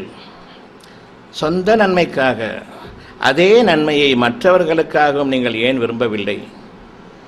எத்தனையோ பேர்களுடைய பழிபாவங்களை, குற்றங்குறைகளை நீங்கள் மனதில் சுமந்து கொண்டிருப்பீர்கள். இவர் எனக்கு விரோதிகள் என்று. அவர்களை மன்னித்து விடுங்களேன் உங்களுடைய பாவங்களுக்காக. உங்களுடைய இருதயங்கள் தூய்மையடைந்து விசாலமடைவதற்காகவும், இறைவனுடைய பாக்கியங்களின் பக்கம் நீங்கள் திரும்புவதற்காகவும், பிறர் மீது உள்ள குற்றங்குறைகளை கொண்டு நெருக்கடிக்குள்ளாக்கி கொண்டிருக்கிற இந்த மனதை விட்டு விலகுங்களேன். இன்று முதலாக நீங்கள் ஜாதி மதங்களை விட்டும் விலகுங்கள். உங்களுக்கு பிரார்த்தனை என்ற ஒன்று நிறைவேற வேண்டும் என்று விரும்புகிறீர்களானால், ஏனென்றால் நன்மைக்கு ஜாதி இல்லை, நேர்மைக்கும் நியாயத்துக்கும் நீதிக்கும் ஜாதி இல்லை. இவற்றை கொண்டுதான் நாளைய வாழ்க்கை விரும்புகிறீர்கள். மதங்களும் ஜாதிகளும் இல்லாத இறைவன் பக்கம் நீங்கள் திரும்பும் பொழுது உங்களுடைய பிரார்த்தனைகள் ஏற்கனவே நிறைவேறிவிட்டன. நம்பிக்கையாளர்கள் நீங்கள். அந்த நம்பிக்கையில் இறைவனுடைய நம்பிக்கை மட்டும்தான் வேண்டும். இறை உணர்வு நன்மையான உணர்வுகள். கெட்ட உணர்வுகள் ஷைத்தானுடைய உணர்வுகள். எங்கிருந்து கண்டீர்கள் நீங்கள் ஜாதி மதத்தை? ஜாதிகளிலும் மதங்களிலும் நீங்கள் இருக்கும் வரையில் நீங்கள் ஷைத்தான்களை பின்பற்றுகிறீர்கள் என்பதை உணர்ந்து இன்று திருந்துங்கள். உங்களுடைய இருதயத்தில் நன்மைகளை மேற்கொள்ளுங்கள். இறைவனுக்காக பொறுமையை மேற்கொள்ளுங்கள். இறைவன் யார் என்பதை முதலில் புரிந்து கொள்ளுங்கள். பிறகு இறைவன் உங்களுக்காக அருளக்கூடிய அந்த அருட்கொடைகளின் மீது நம்பிக்கை கொள்ளுங்கள். நான் இறைவனை நம்பிக்கை கொண்டேன் என்று சொல்லாதீர்கள். நீங்கள் இறைவனை ஒரு காலம் பார்த்ததில்லை. நான் கடவுள் நம்பிக்கையுடன் என்று கூறாதீர்கள். நீங்கள் கடவுளை பார்த்ததில்லை. இறைவனை எப்படி நம்பிக்கை கொள்ள வேண்டும்? அவன் உங்களுக்காக ஒரு வாக்கு கொடுக்கும்போது நிச்சயமாக இறை வாக்கு நிறைவேறும் என்பதன் மீது நம்பிக்கை கொள்ளுங்கள். உணர்வுகளின் மீது நம்பிக்கை கொள்ளுங்கள். நன்மை நிலைத்திருக்கும் என்பதன் மீது நம்பிக்கை கொள்ளுங்கள். தீமைகளுக்கு இடம் இல்லை என்பதன் மீது நம்பிக்கை கொள்ளுங்கள். இது இறை நம்பிக்கையாகும். அல்லாஹ் என்று கூறுபவர்கள் அல்லாஹை பற்றி தெரியாது, யார் என்று தெரியாது. அப்படியே ஒவ்வொருவரும் தங்களுடைய தெய்வங்களுக்கு பெயர் இட்டுக் கொண்டிருக்கிறார்கள். ஆனால் அவர்களுக்கு அந்த பெயர்களுக்கான அருளும் தெரியாது, பொருளும் தெரியாது. இறைவன் யார் என்பதை நீங்கள் அறிய வேண்டுமென்றால் இறைவன் படைப்பாளன் என்பதை நம்புங்கள். இறைவனுக்கு அழகிய பல பெயர்கள் இருக்கின்றன. அவற்றை கொண்டே நீங்கள் அடையுங்கள். இறைவன் கூறுகின்றான், இறைவனுக்கு பல பெயர்கள் இருக்கின்றன, அவற்றை கொண்டே நீங்கள் அவனை அடையுங்கள். அவனுடைய பெயர்கள் என்ன? அனைத்து நற்பண்புகளும் அவனுடைய பெயர்களாகும். என்னுடைய பாவங்களை மன்னிக்க வேண்டும் என்று நான் விரும்புவேனா? நீங்கள் மன்னிப்பவர்களா? மன்னிக்க முடியாத பாவத்தை மன்னிப்பவன் யார்? இறைவன் மன்னிப்பானா? மன்னிக்க முடியாத பாவத்தை இறைவன் மன்னிப்பானா? மன்னிக்க முடியாத பாவத்தை, மனிதர்களால் மன்னிக்க முடியாத பாவத்தை இறைவன் மன்னிப்பானா? மன்னிப்பான். அப்படி என்றால் ஏன் மனிதர்களை நம்புகிறீர்கள்? மன்னிப்பவன் இறைவன் ஒருவன் தான். மன்னிப்பவன் என்ற பெயருக்கு உரியவன் இறைவன் மட்டும்தான். மன்னிப்பாளனே என்ற அந்த ஒரு வார்த்தையில் உங்களுடைய பாவங்கள் அனைத்தும் மன்னிக்கப்படும். அல்லாஹ்வே என்று கூறுவதன் காரணமாக உங்களுடைய பாவங்கள் மன்னிக்கப்படாது. அவன் யார் என்பதை உணருங்கள். இப்பொழுது அவனுடைய பெயரை கொண்டு அடையுங்கள். அவனுடைய பண்புகளில் ஒன்று மன்னிப்பவன். மன்னிப்பவனே என்று நீங்கள் அழைப்பீர்களானால் உங்களுடைய பாவங்கள் மன்னிக்கப்படும். ஏன் மன்னிப்பவனே என்று அழைக்கக்கூடாது? யார் சொல்லிக் கொடுத்தது அழைக்கக்கூடாது என்று? நீங்கள் உங்களுக்கான ஒரு குழந்தையை விரும்புகிறீர்கள். இப்பொழுது உங்களுடைய பிரார்த்தனையுடைய அமைப்பு எப்படி இருக்க வேண்டும்? அல்லாஹ்வே என்பதா அல்லது படைப்பாளனே என்பதா? எது உங்களுடைய இறைவனுடைய அழைப்பாக இருக்க வேண்டும்? படைப்பாளனே.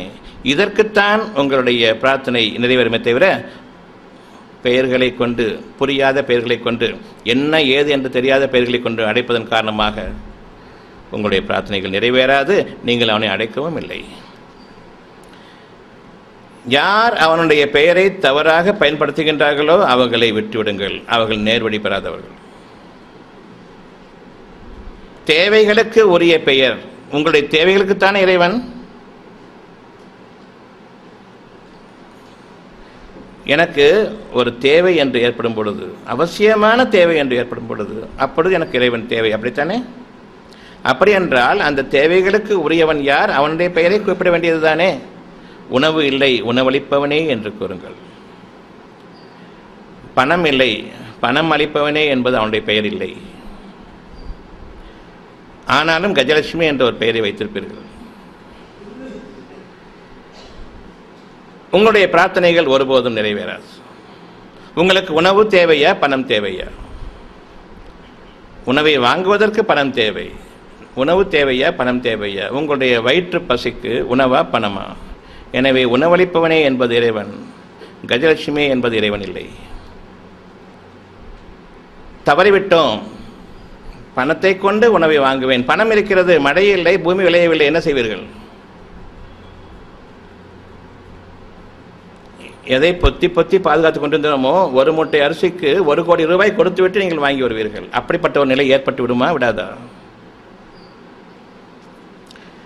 மதம் ஜாதிகளுக்குள் இருக்காதீர்கள், உணர்வுகளுக்குள் திரும்புங்கள். அங்கு நீங்கள் உங்களுடைய இறைவனை பின்பற்றுங்கள்.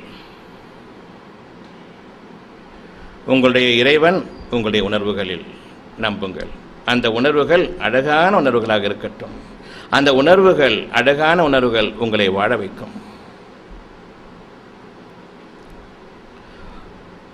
மதிப்புமிக்க, கண்ணியமிக்க நல்வாழ்க்கையில் உங்களை புகுத்தும். அந்த வாழ்க்கையின் பக்கம் நீங்கள் நுழையுங்கள். அந்த உணர்வுகளில் நீங்கள் கேடான உணர்ச்சிகளை கொண்டு அந்த உணர்வுகளை எதிர்க்க வேண்டாம்.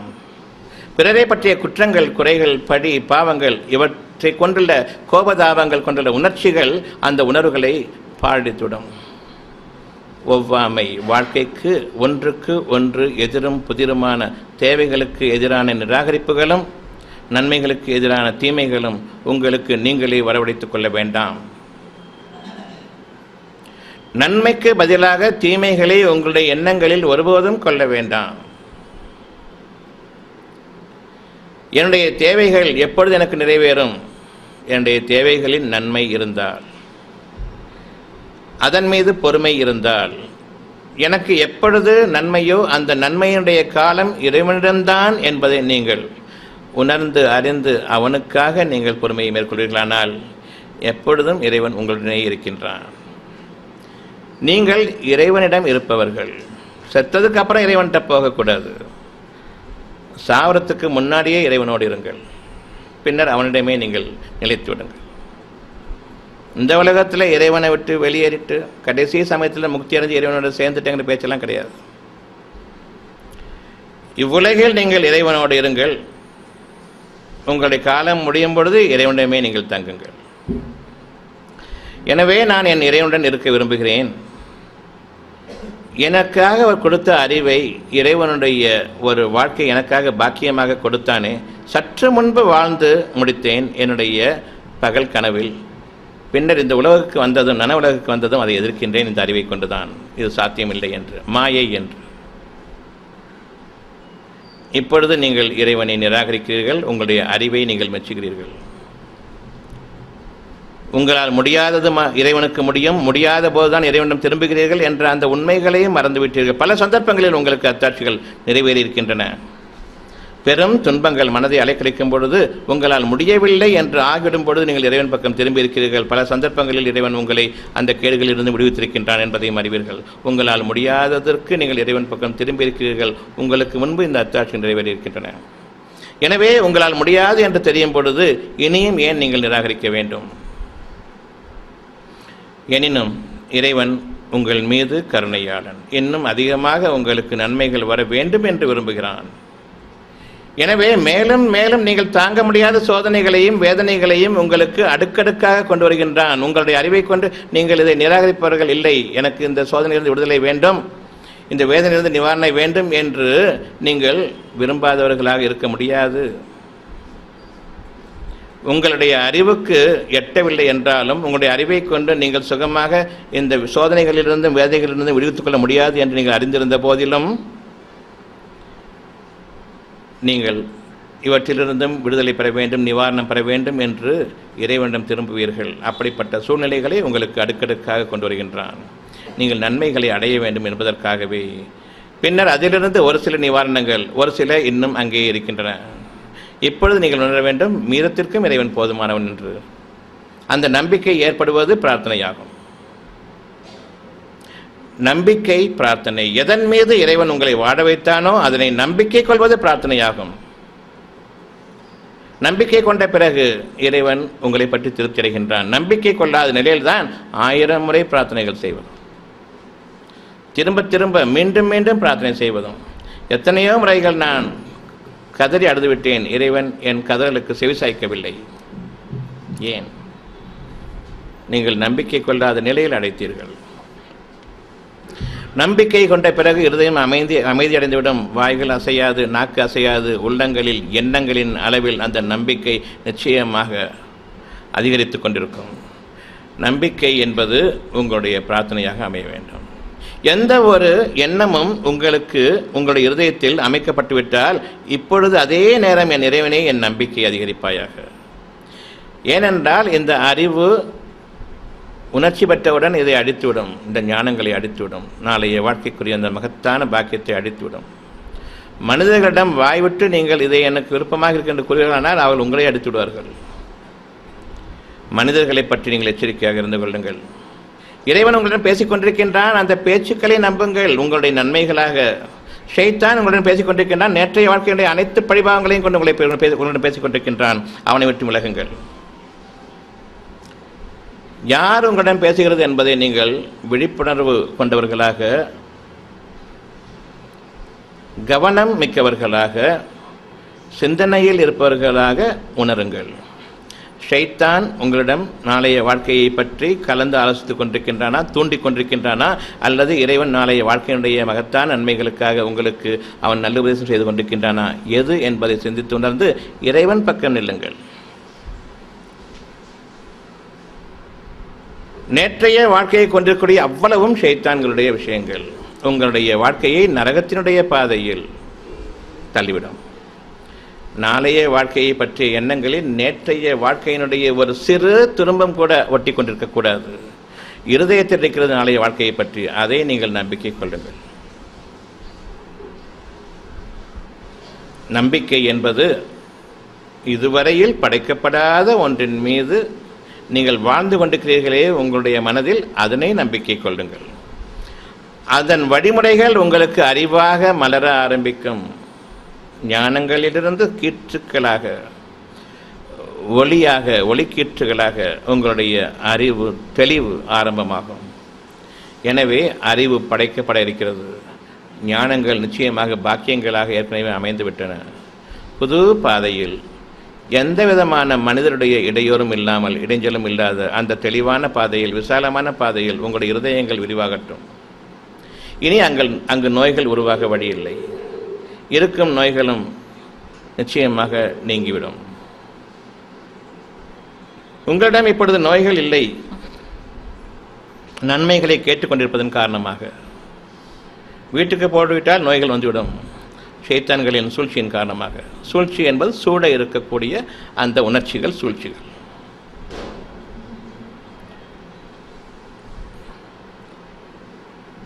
சூழ்ச்சி என்பது சூழ இருக்கக்கூடிய மனிதர்களின் உணர்ச்சிகளில் நீங்கள் சிக்கிக்கொள்ளும் போது சூழ்ச்சிகள் உங்களை நிச்சயமாக சூழ்ந்து கொண்டன. எனவே உங்களுடைய பிரார்த்தனை, என் இறைவனே நன்மையாளர்களுடன் நீ என்னை சேர்த்து வைத்திருப்பாயாக. இதுவும் உங்களுடைய பிரார்த்தனையாகும். தீயவர்களை விட்டும் நீங்கள் விலக்கப்படுவீர்கள். கெட்ட வழிமுறைகளை விட்டும் நீங்கள் விலக்கப்படுவீர்கள். சூழ்ச்சிகளின் சூழ்நிலைகளை விட்டும் நீங்கள் பாதுகாக்கப்படுவீர்கள். நன்மையை தவிர உங்களுக்கு இனி காலம் இல்லை. நேற்றைய வாழ்க்கையை நீங்கள் இறந்த கால வாழ்க்கை, கடந்த கால வாழ்க்கையாக மறந்துவிடுங்கள். நாளைய வாழ்க்கையில் நேற்றைய வாழ்க்கையினுடைய ஒரு சிறு துரும்பும் அதில் தீட்டுப்பட்டதாக ஆகிவிட வேண்டாம். முழுமையான நன்மைகளை கொண்ட தீமைகள் நீக்கப்பட்ட வாழ்க்கையாக நீங்கள் ஆக்கிக்கொள்ளுங்கள். அவ்விதம் ஏதும் ஒரு தீங்கு நேற்றைய வாழ்க்கையை பற்றிய ஒரு படிபாவங்களோ குறைகளோ அது தீண்டிருக்குமானால் உங்களுடைய பாவங்களுக்கு மன்னிப்பு தேடுங்கள். இப்பொழுது நீங்கள் கூறுங்கள், என் இறைவனே, ஷைத்தானின் தீமைகளை விட்டும் நான் உன்னிடம் பாதுகாவல் தருகின்றேன். எவ்வளவு முயன்றாலும் அந்த கெட்ட எண்ணங்கள் என்னை விட்டும் நீங்குவதில்லை. நீங்கள் இறைவனிடம் பாதுகாவல் தேடும் பொழுது ஷைத்தானின் தீமைகளை விட்டும் நீங்கள் பாதுகாவல் தேடிக்கொள்ளுங்கள். கெட்ட எண்ணங்களை விட்டும் பாதுகாவல் தேடிக்கொள்ளுங்கள். நேற்றைய வாழ்க்கையினுடைய சூழ்ச்சிகளின் தீமைகளை விட்டும் பாதுகாவல் தேடிக்கொள்ளுங்கள். உங்களிடம் நாளைய வாழ்க்கைக்குரிய உணர்வுகள் இருக்கின்றன, அந்த உணர்வுகளின் பக்கம் நில்லுங்கள். நேற்றைய வாழ்க்கையினுடைய உணர்ச்சிகள் இருக்கின்றன, அவற்றை விட்டு விலகுங்கள். எனவே நான் எதை கொண்டு இறைவனிடம் பிரார்த்திக்கின்றேனோ அதில் ஒரு சிறிதளவாவது நீங்கள் செய்யக்கூடிய முயற்சியின் பாகம் உங்களுக்கு இருக்கிறது, அந்த ஆற்றல் இருக்கிறது. அதனை நீங்கள் நிறைவேற்றுங்கள். இது உங்களுடைய செயல்பூர்வமான தொழுகையாகும். என்னுடைய பிரார்த்தனையை நான் என்னுடைய இறைவனிடம் வைக்கும் பொழுது எந்த பிரார்த்தனையை நீங்கள் இறைவனிடம் கேட்கிறீர்களோ அந்த பிரார்த்தனையை நீங்கள் உங்களுடைய முயற்சியில் செயலாற்றக்கூடிய ஒரு சிறு பங்கை உங்களுக்கு கொடுத்திருக்கின்றான். என் பாவங்களையெல்லாம் மன்னித்துவிடு என்று நான் இறைவனிடம் கேட்கிறேன். பிறர் பாவங்களை மன்னிக்கக்கூடிய அந்த பெரிய மனதை கொண்டு மன்னிக்கக்கூடிய ஒரு சிறு ஆற்றலை உங்களுக்கு கொடுத்திருக்கின்றான். அதை உபயோகப்படுத்துங்கள். உங்களுடைய பாவங்கள் மன்னிக்கப்பட்டதாக ஆகிறது. எனவே உங்களுடைய தொழுகை இறை வணக்கமாவது நீங்கள் எதனை இறைவனிடம் பிரார்த்திக்கிறீர்களோ அதனை செயல்படுத்துங்கள். முடிந்த வரையில் செயல்படுத்துங்கள். உங்களால் இயன்ற வரையில் தான், அதற்கு மேலாக அல்ல. உங்களுடைய தகுதிக்கு மீறி நிச்சயமாக உங்களுடைய இறைவன் உங்களை நிர்பந்தப்படுத்துபவன் இல்லை. இன்னும் நன்மையான காரியங்களுக்கு அவன் புறத்திலிருந்து உங்களுக்கு உதவியும் வருகிறது. நம்பிக்கை கொண்ட சமுதாயத்தினால் நீங்கள் இருப்பீர்களானால் உங்களுடைய இருதயத்தில் நேற்றைய வாழ்க்கையினுடைய தீட்டு வேண்டாம். நேற்றைய மனிதர்களுடைய படிபாவங்களும் குறைகளும் குற்றங்களும் வேண்டாம். பெரும் தீட்டாகும், பெரும் உபாதையாகும். உங்களுடைய பிரார்த்தனைகள் ஏற்கனவே நிறைவேறிவிட்டன. நான் இன்று எனக்காக ஒரு பிரார்த்தனையை வைத்திருக்கிறேன் என்றால் அது என் நன்மைகளுக்கு உரியவனே என்று நான் அவனை அழைக்கின்றேன்.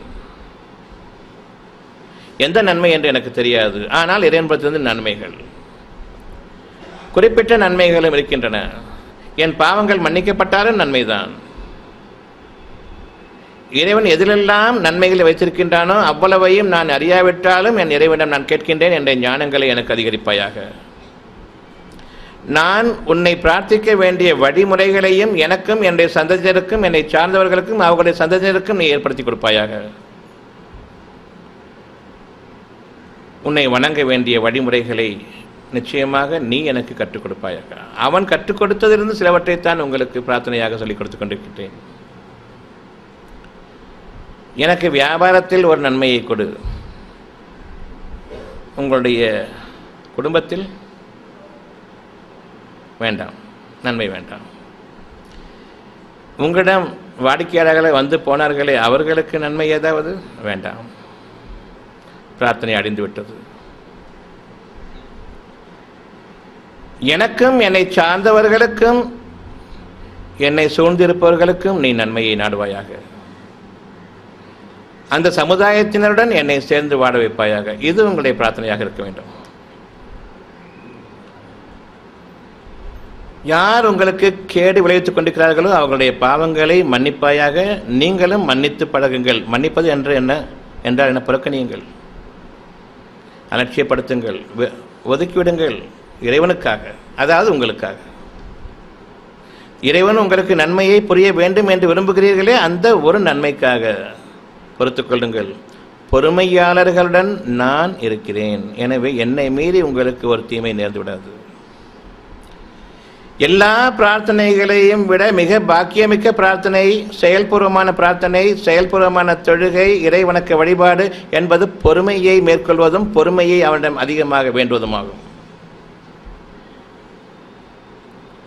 பொறுமைக்கு மிஞ்சிய ஒரு தொழுகை இல்லை, இறை வணக்கம் இல்லை, பிரார்த்தனை இல்லை. செயல்பூர்வமான பிரார்த்தனை, இறைவன் உங்களோட வந்துவிட்டான், பொறுமையாளர்களுடன் இறைவன் இருக்கின்றான், இனி உங்களுக்கு என்ன கேடு வந்துவிடும்? அவனை படிதிக்காம என்னால் முடியலை, என்ன செய்வீங்க? பாவம், விட்டுருங்களேன், உங்களால் தான் முடியாது. கெட்ட ஷைத்தான் உங்களுக்கு இல்லை என்று இறைவன் ஆக்கிவிட்டான். பொறுமையை மேற்கொள்வதை தவிர உங்களுக்கு வழி இல்லை. நீங்கள் முடியாமல் பொறுமையாக இருக்கிறீர்களே, இதற்கே உங்களுக்கு நற்கூலி இருக்கிறது என்றால் நீங்கள் சிந்தித்துணர்வீர்களானால், பொறுமையை நீங்கள் என்னிடம் கேட்டிருப்பீர்களானால், அவனை மறந்துவிட்டிருப்பீர்களானால், உங்களுடைய வாழ்க்கை இனி இன்று முதலாக எங்கோ சென்று கொண்டிருக்கின்றது. நீங்கள் எண்ணீராத படத்திலிருந்து நன்மைகள் உங்களுக்காக காத்து கொண்டிருக்கின்றன. நீங்கள் ஏற்கனவே இதை நிறைவேற்றியிருந்திருப்பீர்களானால் உங்களுடைய வாழ்க்கை பன்மடங்கு இன்று உயர்ந்ததாக அமைந்திருக்கும்.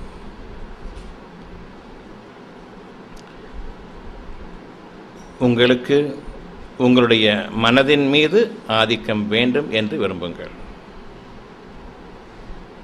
நன்மையை கொண்டு தீமையை தடுத்து கொள்ளக்கூடிய அந்த பாக்கியத்தின் மீது நீங்கள் உங்களுடைய பிரார்த்தனையை நிலைநிறுத்துங்கள். ஆக்கமும் அழிவும் இறைவனிடமிருந்து என்று கூறுகிறீர்கள், அவ்வாறல்ல. ஆக்கம் அவனிடமிருந்து, அழிவு உங்களிடமிருந்து. கரு உருவாக்குவது அவன், கருவை கலைப்பது நீங்கள். சுகப்பிரசவம் என்பது அவனுடையது, சுகப்பிரசவமே இல்லை, ஆபரேஷன் என்பது உங்களுடையது. அறிவை அந்த அளவுக்கு மெச்சிக் கொண்டிருக்கிறீர்கள். ஆபரேஷன் செய்ததால் பிழைத்தேன், இனிதான் கஷ்டங்கள் இருக்கிறது. குனிய முடியல, நிமிர முடியல, உட்கார முடியல, நடக்க முடியல, அங்கங்கே பிடிச்சிக்கிட்டு வலிகள், வேதனைகள். ஆபரேஷன் தியேட்டர்லேருந்து அவர் வெளியேறிட்டா சக்ஸஸ் ஆப்ரேஷன், பின்னால் வர இருக்குது. எந்த அளவுக்கு நீங்கள் பைத்தியக்காரர்களாக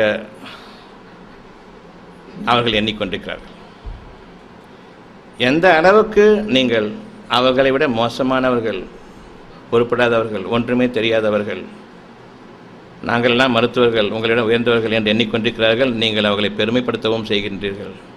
உங்களுடைய தீமைகளுக்கு நீங்கள் எண்ணக்கூடிய, மனிதர்களை பற்றி நீங்கள் பெருமை கொள்ளக்கூடிய அந்த எண்ணங்களே காரணமாக அமைந்து விடுகின்றன. மனிதர்களை பெருமைப்படுத்தவும் வேண்டாம், நீங்களும் பெருமையாளர்களாக ஆகிவிடவும் வேண்டாம். பிறரை பெருமைப்படுத்துவதன் காரணமாக இறைவனை பெருமைப்படுத்துவதை விட்டும் மனிதர்கள் பக்கம் நீங்கள் சார்ந்து விட்டீர்கள். அவர்களிடமிருந்து நீங்கள் நன்மைகளை எதிர்பார்க்கிறீர்கள். நீங்கள் உங்களை பெருமைப்படுத்திக் கொள்வதன் காரணமாக உங்களிடமிருந்து நன்மைகளை நீங்கள் எதிர்பார்க்கிறீர்கள். நீங்களே இறைவனாக ஆகிவிட்டீர்கள். யார் தங்களையே இறைவனுக்கு இணையாக ஆக்கி கொண்டார்களோ அவர்கள் பெருமை கொண்டவர்கள் மட்டுமே தான்.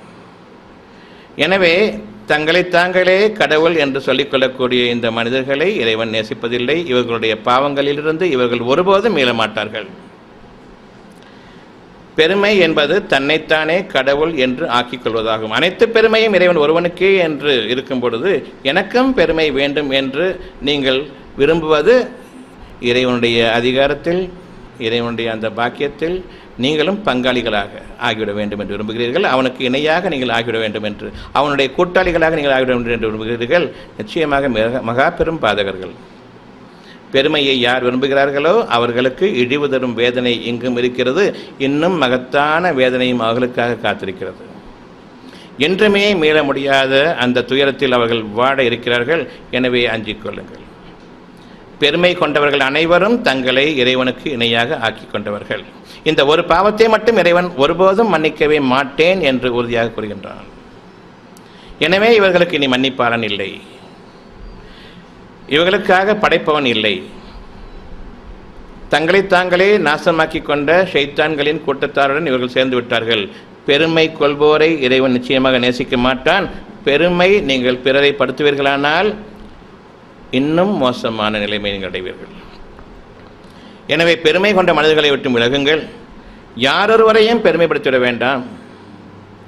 அவர்களிடமிருந்து பெரும் நோக்கத்தோடு, முகஸ்துதி என்பது பெருமை, அவர்களிடமிருந்து ஏதேனும் பெற்றுக்கொள்ளும் நோக்கத்தோடு எந்த ஒருவரையும் நீங்கள் பெருமைப்படுத்தி பேசிட வேண்டாம். நீங்கள் உங்களுடைய ஆக்கப்பூர்வமான நாளைய வாழ்க்கைக்காக இன்று பயணத்தை ஆரம்பியுங்கள். அந்த வாழ்க்கையின் மீது நீங்கள் மனதளவில் நிலைத்து நில்லுங்கள். உங்களுடைய மனதளவில் எந்த உண்மையின் மீது நீங்கள் நிலைத்திருக்கிறீர்களோ அந்த வாழ்க்கை உங்களுக்கு நிச்சயமாக இருக்கின்றது. பொய்யான வாழ்க்கையின் மீது நீங்கள் நம்பிக்கை கொண்டிருக்கிறானால் அந்த வாழ்க்கையும் உங்களுக்கு இருக்கிறது. நீங்கள் தீர்மானிப்பது எது? நன்மைகள் நிறைவேறும், நம்பிக்கை நிறைவேறும் இல்லையா? ஏனென்றால் நம்பிக்கை தானே அது வளரக்கூடியது, வளர்ந்தோங்கக்கூடியது. எதை நீங்கள் நம்புகிறீர்களோ அந்த வாழ்க்கை உங்களுக்கு இருக்கிறது. எதை நீங்கள் நம்பவில்லையோ அந்த வாழ்க்கை உங்களுக்கு இல்லை. நன்மைகளை நீங்கள் நம்புவீர்களானால் நன்மையான வாழ்க்கை உங்களுக்கு இருக்கிறது. தீமைகளை நீங்கள் நம்புவீர்களானால் தீமையான வாழ்க்கை உங்களுக்கு இருக்கிறது. உள்ளட்சத்தோடு நீங்கள் எதை நம்புகிறீர்களோ அந்த வாழ்க்கை உங்களுக்கு அமைந்துவிட்டது. உள்ளட்சத்தோடு நீங்கள் வாழக்கூடிய வாழ்க்கை, எதிர்பார்க்கக்கூடிய வாழ்க்கை உங்களுக்கு இருக்கிறது. ஒரு கேன்சர் நோய் வந்துவிட்டது, உள்ளட்சம் ஏற்படுகின்றது, நான் இறந்து விடுவேன், அந்த வாழ்க்கை உங்களுக்கு இருக்கிறது. ஒரு கேன்சர் என்று வந்துவிட்டது, உள்ளட்சம் இருக்கிறது, என் இறைவன் என்னை பாதுகாப்பான், அந்த வாழ்க்கை உங்களுக்கு இருக்கிறது. எது வேண்டும்? இதில் இரண்டுமே உங்களுடைய மனதை பொறுத்தது. நன்மையை நம்புவீர்களா, தீமையை நம்புவீர்களா? பெரும்பாலும் தீமையைத்தான் நம்புகின்றோம். பயபக்தியோடு எதை நம்புகிறீர்களோ அது உங்களுக்கு இருக்கிறது. கெட்டதை நம்பினால் கெட்டதும் இருக்கிறது, நல்லதை நம்பினால் நல்லதும் இருக்கிறது. எனவே உள்ளட்சம் இருக்கும் பொழுது நீங்கள் எதை நம்புகிறீர்கள் என்பதன் மீது நீங்கள் எச்சரிக்கையாக இருந்து கொள்ளுங்கள். பிரசவம் வேதனை வந்துவிட்டது, பிரசவம் நல்லபடியாக ஆக வேண்டும் என்ற விருப்பம் வந்துவிட்டது, இவர்கள் ஆக வேண்டுமே என்று கவலைப்படுவார்கள். பிரசவம் சுகமாக ஆக வேண்டும் என்ற உணர்வை இறைவன் கொடுத்து விட்டான். அதை நம்புவதை தவிர்த்து பிரசவம் சுகமாக ஆக வேண்டுமே, உங்களுடைய எண்ணத்திற்கு தகுந்தவாறு அங்கு உங்களுக்காக ஆபரேஷன் காத்திருக்கிறது. ஏனென்றால் உள்ளட்சத்தோடு பயத்தோடு ஆகாதே என்று இறைவன் உங்களுக்காக கொடுத்ததற்கு மாறாக நீங்கள் என்ன தலைப்பட்டு விட்டீர்கள். நீங்கள் உள்ளட்சத்தோடு விரும்பிய அந்த கேடு உங்களுக்கு இருக்கிறது. இறைவன் உள்ளட்சத்தை கற்பிக்கின்றான். உள்ளட்சம் என்பது உங்களுக்கான காலம் நெருங்கிவிட்டது என்பதை உங்களுக்கு உணர்த்துவதாகும். இப்பொழுது நம்பிக்கையா அல்லது அவநம்பிக்கையா? அவநம்பிக்கைக்குரிய கூலி கேடு, நம்பிக்கைக்குரிய கூலி நன்மை. சரியான தருணத்தில் நீங்கள் முடிவெடுக்க வேண்டிய நேரம்.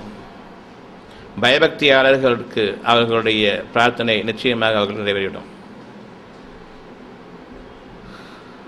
காலம் முடிந்துவிட்டது என்று உங்களுக்கு அச்சம் ஏற்படும் பொழுது நம்பிக்கையாளர்களாக இருங்கள். அதில் உங்களுக்கு எந்த கேடும் இல்லை. போனால் போயிட்டு போகுது, நம்ம எப்படி இருந்தாலும் போக போகிறோம், நான் நல்லதை நம்பிட்டு போகிறது. இருந்தாலும் என்னுடைய அறிவு நம்பிக்கை கொள்வதை, நல்லெண்ணம் கொள்வதை தடுக்கிறது. பெருமை அது எப்படி சாத்தியமாகும்? இறக்கத்தான் வேண்டும். எல்லாரையும் கூப்பிட்டுருங்க, எல்லாரையும் பார்த்துட்டு போயிடும். அறிவு வேலை செய்கிறது. இங்கு இவர்கள் ஷைத்தானுடைய முழுமையான சகோதரர்களாக ஆகிவிட்டார்கள். இந்த உலக வாழ்க்கையிலும் இவர்களுக்கு கேடு, இன்னும் மறுமையிலும் இவர்களுக்கு நரக வேதனை.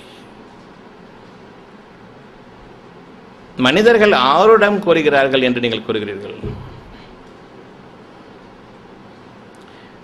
நீங்கள் அச்சப்பட்டு கொண்டிருக்கும் நேரத்தில் அவன் வருகிறான். குடுகுடுப்பக்காரன் வந்துட்டா பயம் வந்ததா இல்லையா? என்ன சொல்ல போறான்னு தெரியல. ஜக்கமா அந்த சமயத்தில் அவன் என்ன சொல்றானோ, என்ன நம்புறீங்களோ அது இருக்குது. ஆருடம் அப்படியே பலன் அளிக்கிறது. எனவே நம்புவோம். உங்களுக்கு உள்ளட்சத்தை ஏற்படுத்தி அதில் உங்களுக்கான ஒரு தீமையை அவன் கொண்டு வந்து விட்டால் நீங்கள் அவனை நம்புபவர்களாக இருக்கும் பட்சத்தில் நிறைவேறப் போகிறது. ஆருடம் நிறைவேறுகிறது. நீங்கள் எதை நம்புகிறீர்களோ அது உங்களுக்கு இருக்கிறது. எனக்கு இந்த டாக்டர்கிட்ட போனால் தான் குணமாகும், அந்த டாக்டர் போனால் தான் குணமாகும். எனக்கு இந்த வைத்தியத்தை மேற்கொண்டால் தான் குணமாகும், அந்த வைத்தியம் மேற்கொண்டால் தான் குணமாகும். எனக்கு எதுவுமே தேவையில்லை, குணமாவேன். அது நம்ப முடியாது. ஏதாவது ஒன்று வேணும் பிடிச்சிக்கிறது. இதை மட்டும் பிடிக்க மாட்டேன். ஆனால் இது கொடுக்கப்பட்ட, இதில் அமைக்கப்பட்ட அந்த ஒரு விருப்பத்தை பிடித்துக் கொள்வேன். மனிதர்களை நாடி சென்று விடுவேன். யார் கொடுத்தாங்களோ அவனை பிடிக்க முடியாது. எந்த அளவுக்கு நாம் பாதை மாறி வழிகேட்டில் உறுதியாகிவிட்டோம் என்பதை நீங்கள் சிந்தித்து பாருங்கள். இது சிந்தித்து உணர்ந்து தெளிவடைந்து நன்மையின் பக்கம் உறுதியாக நிலைத்து நிற்க வேண்டிய தருணமாகும். கேட்டோம் சென்று விட்டோம் என்பதல்ல. இப்பொழுதே உங்களுடைய பிரார்த்தனைகளை அமைத்துக்கொண்டே வாருங்கள். நன்மையானவற்றின்பால் என்னை நீ சேர்ப்பாயாக. நீ இறக்கி அருளும் நல்லவற்றின்பால் நிச்சயமாக நான் தேவையுள்ளவனாக இருக்கின்றேன். எந்த நன்மை என்பது உங்களுக்கு பிரித்தறிய முடியாவிட்டாலும் பொதுப்படையாக கேளுங்கள். நன்மையின் மீது நம்பிக்கையையும் தீமையின் மீது அவநம்பிக்கையையும் நீ எனக்கு ஏற்படுத்துவாயாக. கேளுங்க. நான் ஒருத்தருக்கு படிக்கு படி என்றால் அது தீமையா நன்மையா? அவர்களை புறக்கணித்து அலட்சியப்படுத்தினால் நன்மை. நன்மையான பாதையின் பக்கம் நீ என்னை வழிநடத்துவாயாக. மனிதர்கள் உசுப்பேற்றி விடுவாங்க. அப்படி பண்ணிட்டு போயிட்டா நீங்கள் பாட்டுக்கு அமைதியாக இருக்கிறீங்களே, உங்களுடைய வீரம் என்னாவது? மீசை துடிக்கலையா, தாடி துடிக்கலையா? எல்லாம் துடிக்கட்டும், இருதயம் துடிக்கக்கூடாது. இருதயம் அமைதியாக இருக்க வேண்டும்.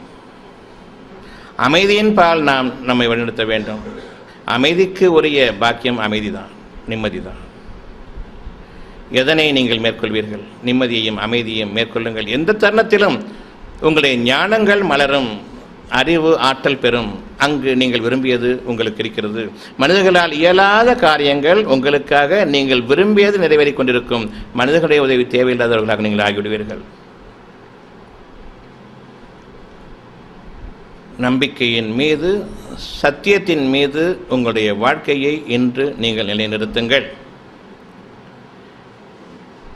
பெரும்பாலான உங்களுடைய கேள்விகளில் கவனமின்மையின் காரணமாக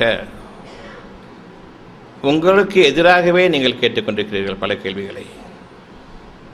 பணம் வேண்டும் என்று நீங்கள் விரும்புகிறீர்கள். ஏன் பணம் வேண்டும் என்று கேட்டால் உணவு வேண்டும். அப்போ உணவு வேண்டும் சொல்ல வேண்டியதுன்னு ஏன் பணம் கேட்குறீங்க?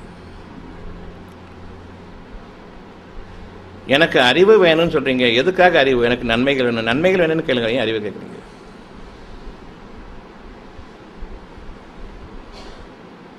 எனக்கு நம்பிக்கை வேண்டும், கேளுங்கள். ஏன் நம்பிக்கை வேண்டும்? வாழ வேண்டும். ஏன் வாழ வேண்டும்? தெரியாது. தெரியாததன் மீது நம்பிக்கை கொள்ளுங்கள். மறைவான நன்மைகளின் மீது நம்பிக்கை கொள்ளுங்கள். நன்மைகள் கொடுத்தால் நன்மையாக இருக்கும், நன்றாக இருக்கும், மன மகிழ்ச்சியாக இருக்கும். நன்மையை நாடுங்கள். அதற்கு கேள்வி, எதற்காக நன்மையை நாடுகிறீர்கள்? நன்மை வேண்டும், நன்மையை நாடுகின்றேன். அங்கு முடிய வேண்டும் உங்களுடைய பிரார்த்தனை. நான் வாழ விரும்பவில்லை. ஏன் வாழ விரும்பவில்லை? எனக்கு பிடிக்கவில்லை. ஏன் பிடிக்கவில்லை? கேடாக இருக்கிறது. ஏன் கேடாக இருக்கிறது? தெரியவில்லை. அறியாமையிலிருந்து நீங்கள் நீங்குவதற்காக வாடுங்கள். ஒவ்வொரு விஷயத்தையும் தெரிந்தவர்களாக வாடுங்கள். இன்று வரையில் நீங்கள் வாழ்ந்து கொண்டிருந்தீர்களே, எதற்காக வாழ்ந்தீர்கள்? இன்று ஏன் மரணிக்க வேண்டும் என்று நினைக்கிறீர்கள்? இதுவரையில் நான் நல்ல வாழ்க்கை அமையும் என்று எண்ணியிருந்தேன், அமையவில்லை. உங்களுடைய பிரார்த்தனை எப்படி இருந்தது? நல்ல வாழ்க்கை அமைய வேண்டும் என்று இருந்ததா, இல்லையா? இரண்டும் கலந்திருந்தது. குழப்பத்தில் இருந்தீர்கள். தெளிவாக கேளுங்கள், நன்மையான வாழ்க்கை வேண்டும் என்று. நம்பிக்கையோடு அவநம்பிக்கையை இணைத்து நீங்கள் விரும்ப வேண்டாம். அங்கு பிரார்த்தனைகள் நிறைவேறுவதில்லை. நம்பிக்கையோடு அவநம்பிக்கையை, நன்மையோடு தீமையை கலக்காதீர்கள். நன்மையையும் தீமையையும் கலக்க வேண்டாம். தேவையையும் தேவையற்றதையும் நீங்கள் இரண்டையும் குழப்பிக்கொண்டு உங்களுடைய பிரார்த்தனையை அமைக்காதீர்கள். பெரும்பாலானவர்களின் பிரார்த்தனைகள் அவநம்பிக்கை கலந்த விதமாகவே இருப்பதன் காரணமாக அது பிரார்த்தனை இல்லை. இறைவனை நம்பிக்கை கொண்டோம் என்று சொல்லாதீர்கள். நம்பிக்கை கொள்ள இறைவன் உதவி புரிவானாக என்று நீங்கள் பிரார்த்தனை அமையுங்கள். நான் கடவுள் நம்பிக்கை என்று வேஷமிட்டு காட்டிக் கொண்டிருக்காதீர்கள். தொப்பியும் தாடியும் வச்சுக்கிட்டு பட்ட நாமம் மனிதர்களுக்கு நீங்கள் காட்டுகிறீர்கள். உங்களிடம் இறை உணர்வுகள் இல்லை. இறைவன் உங்களுடைய இருதயத்தை பார்க்கிறான். அங்கு இருக்கிறதா இல்லையா? நன்மைகள் விளைந்தால் இறை நம்பிக்கை இருக்கிறது. நீங்கள் பக்தியாளர்கள். பயமும் பக்தியும் இதனுடைய பொருள் என்ன? பக்தி என்றால் என்ன? பயபக்தியை பேணிக் கொள்ளுங்கள், அதாவது உள்ளட்சத்தை பேணிக் கொள்ளுங்கள். பயம் என்றால் என்ன? பக்தி என்றால் என்ன? பக்தி என்பது தூய்மை. உங்களுடைய தூய்மைக்காக நன்மையானவற்றை உங்களுடைய இருதயத்தில் நீங்கள் பேணிக் கொள்ளுங்கள். அது தவறிவிடக்கூடாதே என்ற அச்சம் கொள்ளுங்கள். இது பயபக்தியாகும். உங்களுடைய பயபக்திக்காக நீங்கள் இறைவனிடம் கேளுங்கள். என் இறைவனே, உள்ளட்சத்தை எனக்கு கற்பிப்பாயாக. நீ யார் என்பதை எனக்கு உணர்த்துவாயாக. உன் மீது நம்பிக்கை கொள்ளக்கூடிய அந்த மகத்தான ஞானங்களை கொண்டு என்னை நீ மேலான பாதையின் மீது அமைப்பாயாக. மேலான வழிமுறைகளில் என்னுடைய வாழ்க்கை அமைய வேண்டும். உங்களுடைய வாழ்க்கையினுடைய மிக மிக மிக அதிகமான கேள்விகளுக்கு உங்களுக்கு பதில் கொடுக்கப்பட்டிருக்கின்றது. கருவுடைய பதில் கூறப்பட்டிருக்கின்றது. இதிலிருந்து மற்ற கேள்விகளுக்கான பாதைகளை விடைகளாக நீங்கள் அமைத்துக் கொள்ளுங்கள். நன்மைகளை தவிர தீமைகள் அந்த இருதயத்தில் இருக்கக்கூடாது. உங்களுக்கு எப்படி நீங்கள் நன்மைகளை நம்புவீர்களோ விரும்புவீர்களோ, கெட்ட வார்த்தை பேசாதீங்க, வேண்டாம். அபசகுணம் மாதிரி பேசாதீங்க, வேண்டாம். இதெல்லாம் சொல்ல தெரியுதா இல்லையா? உள்ளே வச்சிருக்கீங்க.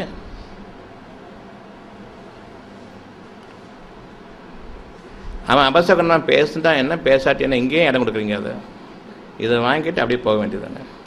அவனை பேசாதான்னு சொல்கிறதுக்கு காரணம் என்ன? ஏற்கனவே இங்கே இருக்கிறதுனால தானே. ஏற்கனவே இங்கே நல்ல எண்ணம் இல்லை, நீ வேற வந்து குழப்பறியன்றது. எனவே பிறரை நீங்கள் குறை சொல்வதையும் பிறரை நீங்கள் படிதிருப்பதையும் விட்டும் நீங்கள் விலகுவீர்களானால் உங்களுடைய நன்மைகள் உங்களுக்கு பாதுகாக்கப்படும்.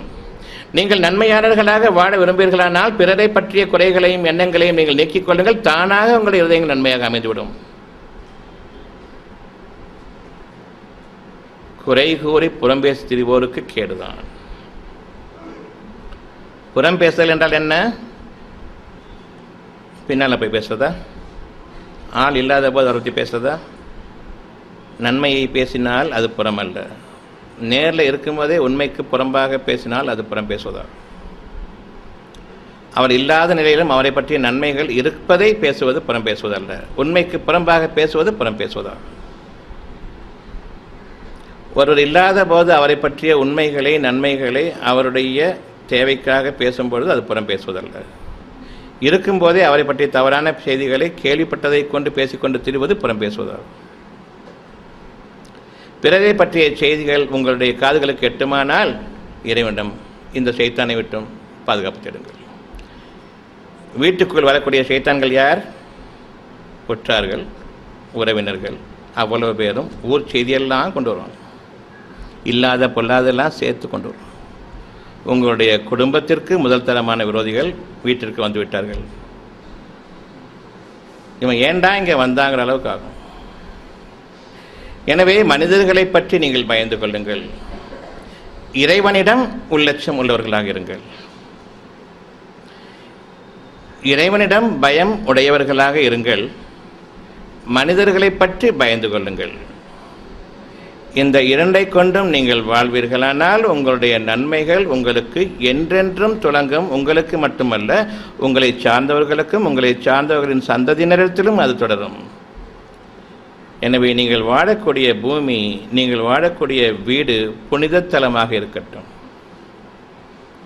தீட்டுகள் தீண்டப்படாத ஒரு தலமாக உங்களுடைய வீடுகளை நீங்கள் அமைத்துக் கொள்ளுங்கள். உங்களுடைய பூமி புண்ணிய பூமியாக அமையட்டும். நீங்கள் கால் பதிக்கும் அந்த இடம் உங்களுக்கு நற்பலன்களை கொடுக்கக்கூடிய புண்ணிய பூமியாக இருக்கட்டும். திருத்தலங்களை நோக்கி நீங்கள் படையெடுக்க வேண்டாம். உங்களுடைய வீடுகளை இறைவனுடைய அருளை கொண்டு புனித தலங்களாக நீங்கள் ஆக்கிக் கொள்ளுங்கள். உங்களுக்காக இறைவன் அந்த வீட்டை அமைக்கும் பொழுது ஆரம்ப தினத்திலேயே பயபக்தியின் அடிப்படையில் நீங்கள் அதற்கு அடிக்கல் நாட்டினீர்களா இல்லையா? இந்த வீடு நன்மையாக அமைய வேண்டும், உன்னுடைய அருளாக அமைய வேண்டும், உன்னுடைய பாக்கியத்தில் வாழ வேண்டும் என்ற அந்த பிரார்த்தனையை கொண்டு உங்களுடைய வாசற்கால்களையும் அடித்தளங்களையும் நீங்கள் அமைத்தீர்களா இல்லையா? அது நிறைவேறக்கூடிய காலம் உங்களுக்காக இருக்கிறது. எனவே நீங்கள் எங்கிருந்தாலும் உங்களுடைய எண்ணங்கள் அனைத்தும் உங்களுடைய திருத்தலமாகிய உங்களுடைய வீடுகளின் பக்கமே அது வலம் வரட்டும். அங்கு வாழக்கூடிய மனிதர்களுடைய நன்மைகளை கருதி அது அந்த இடத்தை வலம் வந்தவர்களாக இருக்கட்டும். எங்கிருந்த பதிலும் சரி, உங்களுடைய எண்ணங்களை உங்களுடைய வீடுகளின் பக்கம் திருப்புங்கள். நீங்கள் கோயிலுக்கு போகிறீங்களே, அங்கே போனால் அவங்க வீட்டு ஞாபகம் வருதா, கோயில் ஞாபகம்? உங்களுடைய வீட்டில் இருக்கும் போது கோயில் ஞாபகம், கோயிலுக்கு போயிட்டா வீட்டு ஞாபகம். அப்போ எது கோயில்? உங்களுடைய வீடுகளையே உங்களுடைய வணங்கும் திசைகளாக நீங்கள் ஆக்கிக்கொள்ளுங்கள். உங்களுக்காக ஏற்படுத்தி கொடுத்த வீடு உங்களுக்கு அபயம் அளிக்கும் இடமாக ஆக்கிக்கொள்ளுங்கள். உங்களுக்கு பாதுகாப்பு பெற்ற இடமாக ஆக்கிக்கொள்ளுங்கள். உங்களுக்கு உணவளிக்கக்கூடிய இடமாக ஆக்கிக்கொள்ளுங்கள். இறைவனுடைய பாக்கியம் அங்கு நிலவ வேண்டும். எனவே உங்களுடைய வீடுகளில் உள்ளவர்கள் நன்மையாளர்களாக வாழ்வதை என்றுமே நீங்கள் விரும்பியவர்களாக இருங்கள். உங்களிடம் எந்த தீமையும் இனி அணுகாது. இன்று இந்த வகுப்பு முடிவடைகிறது.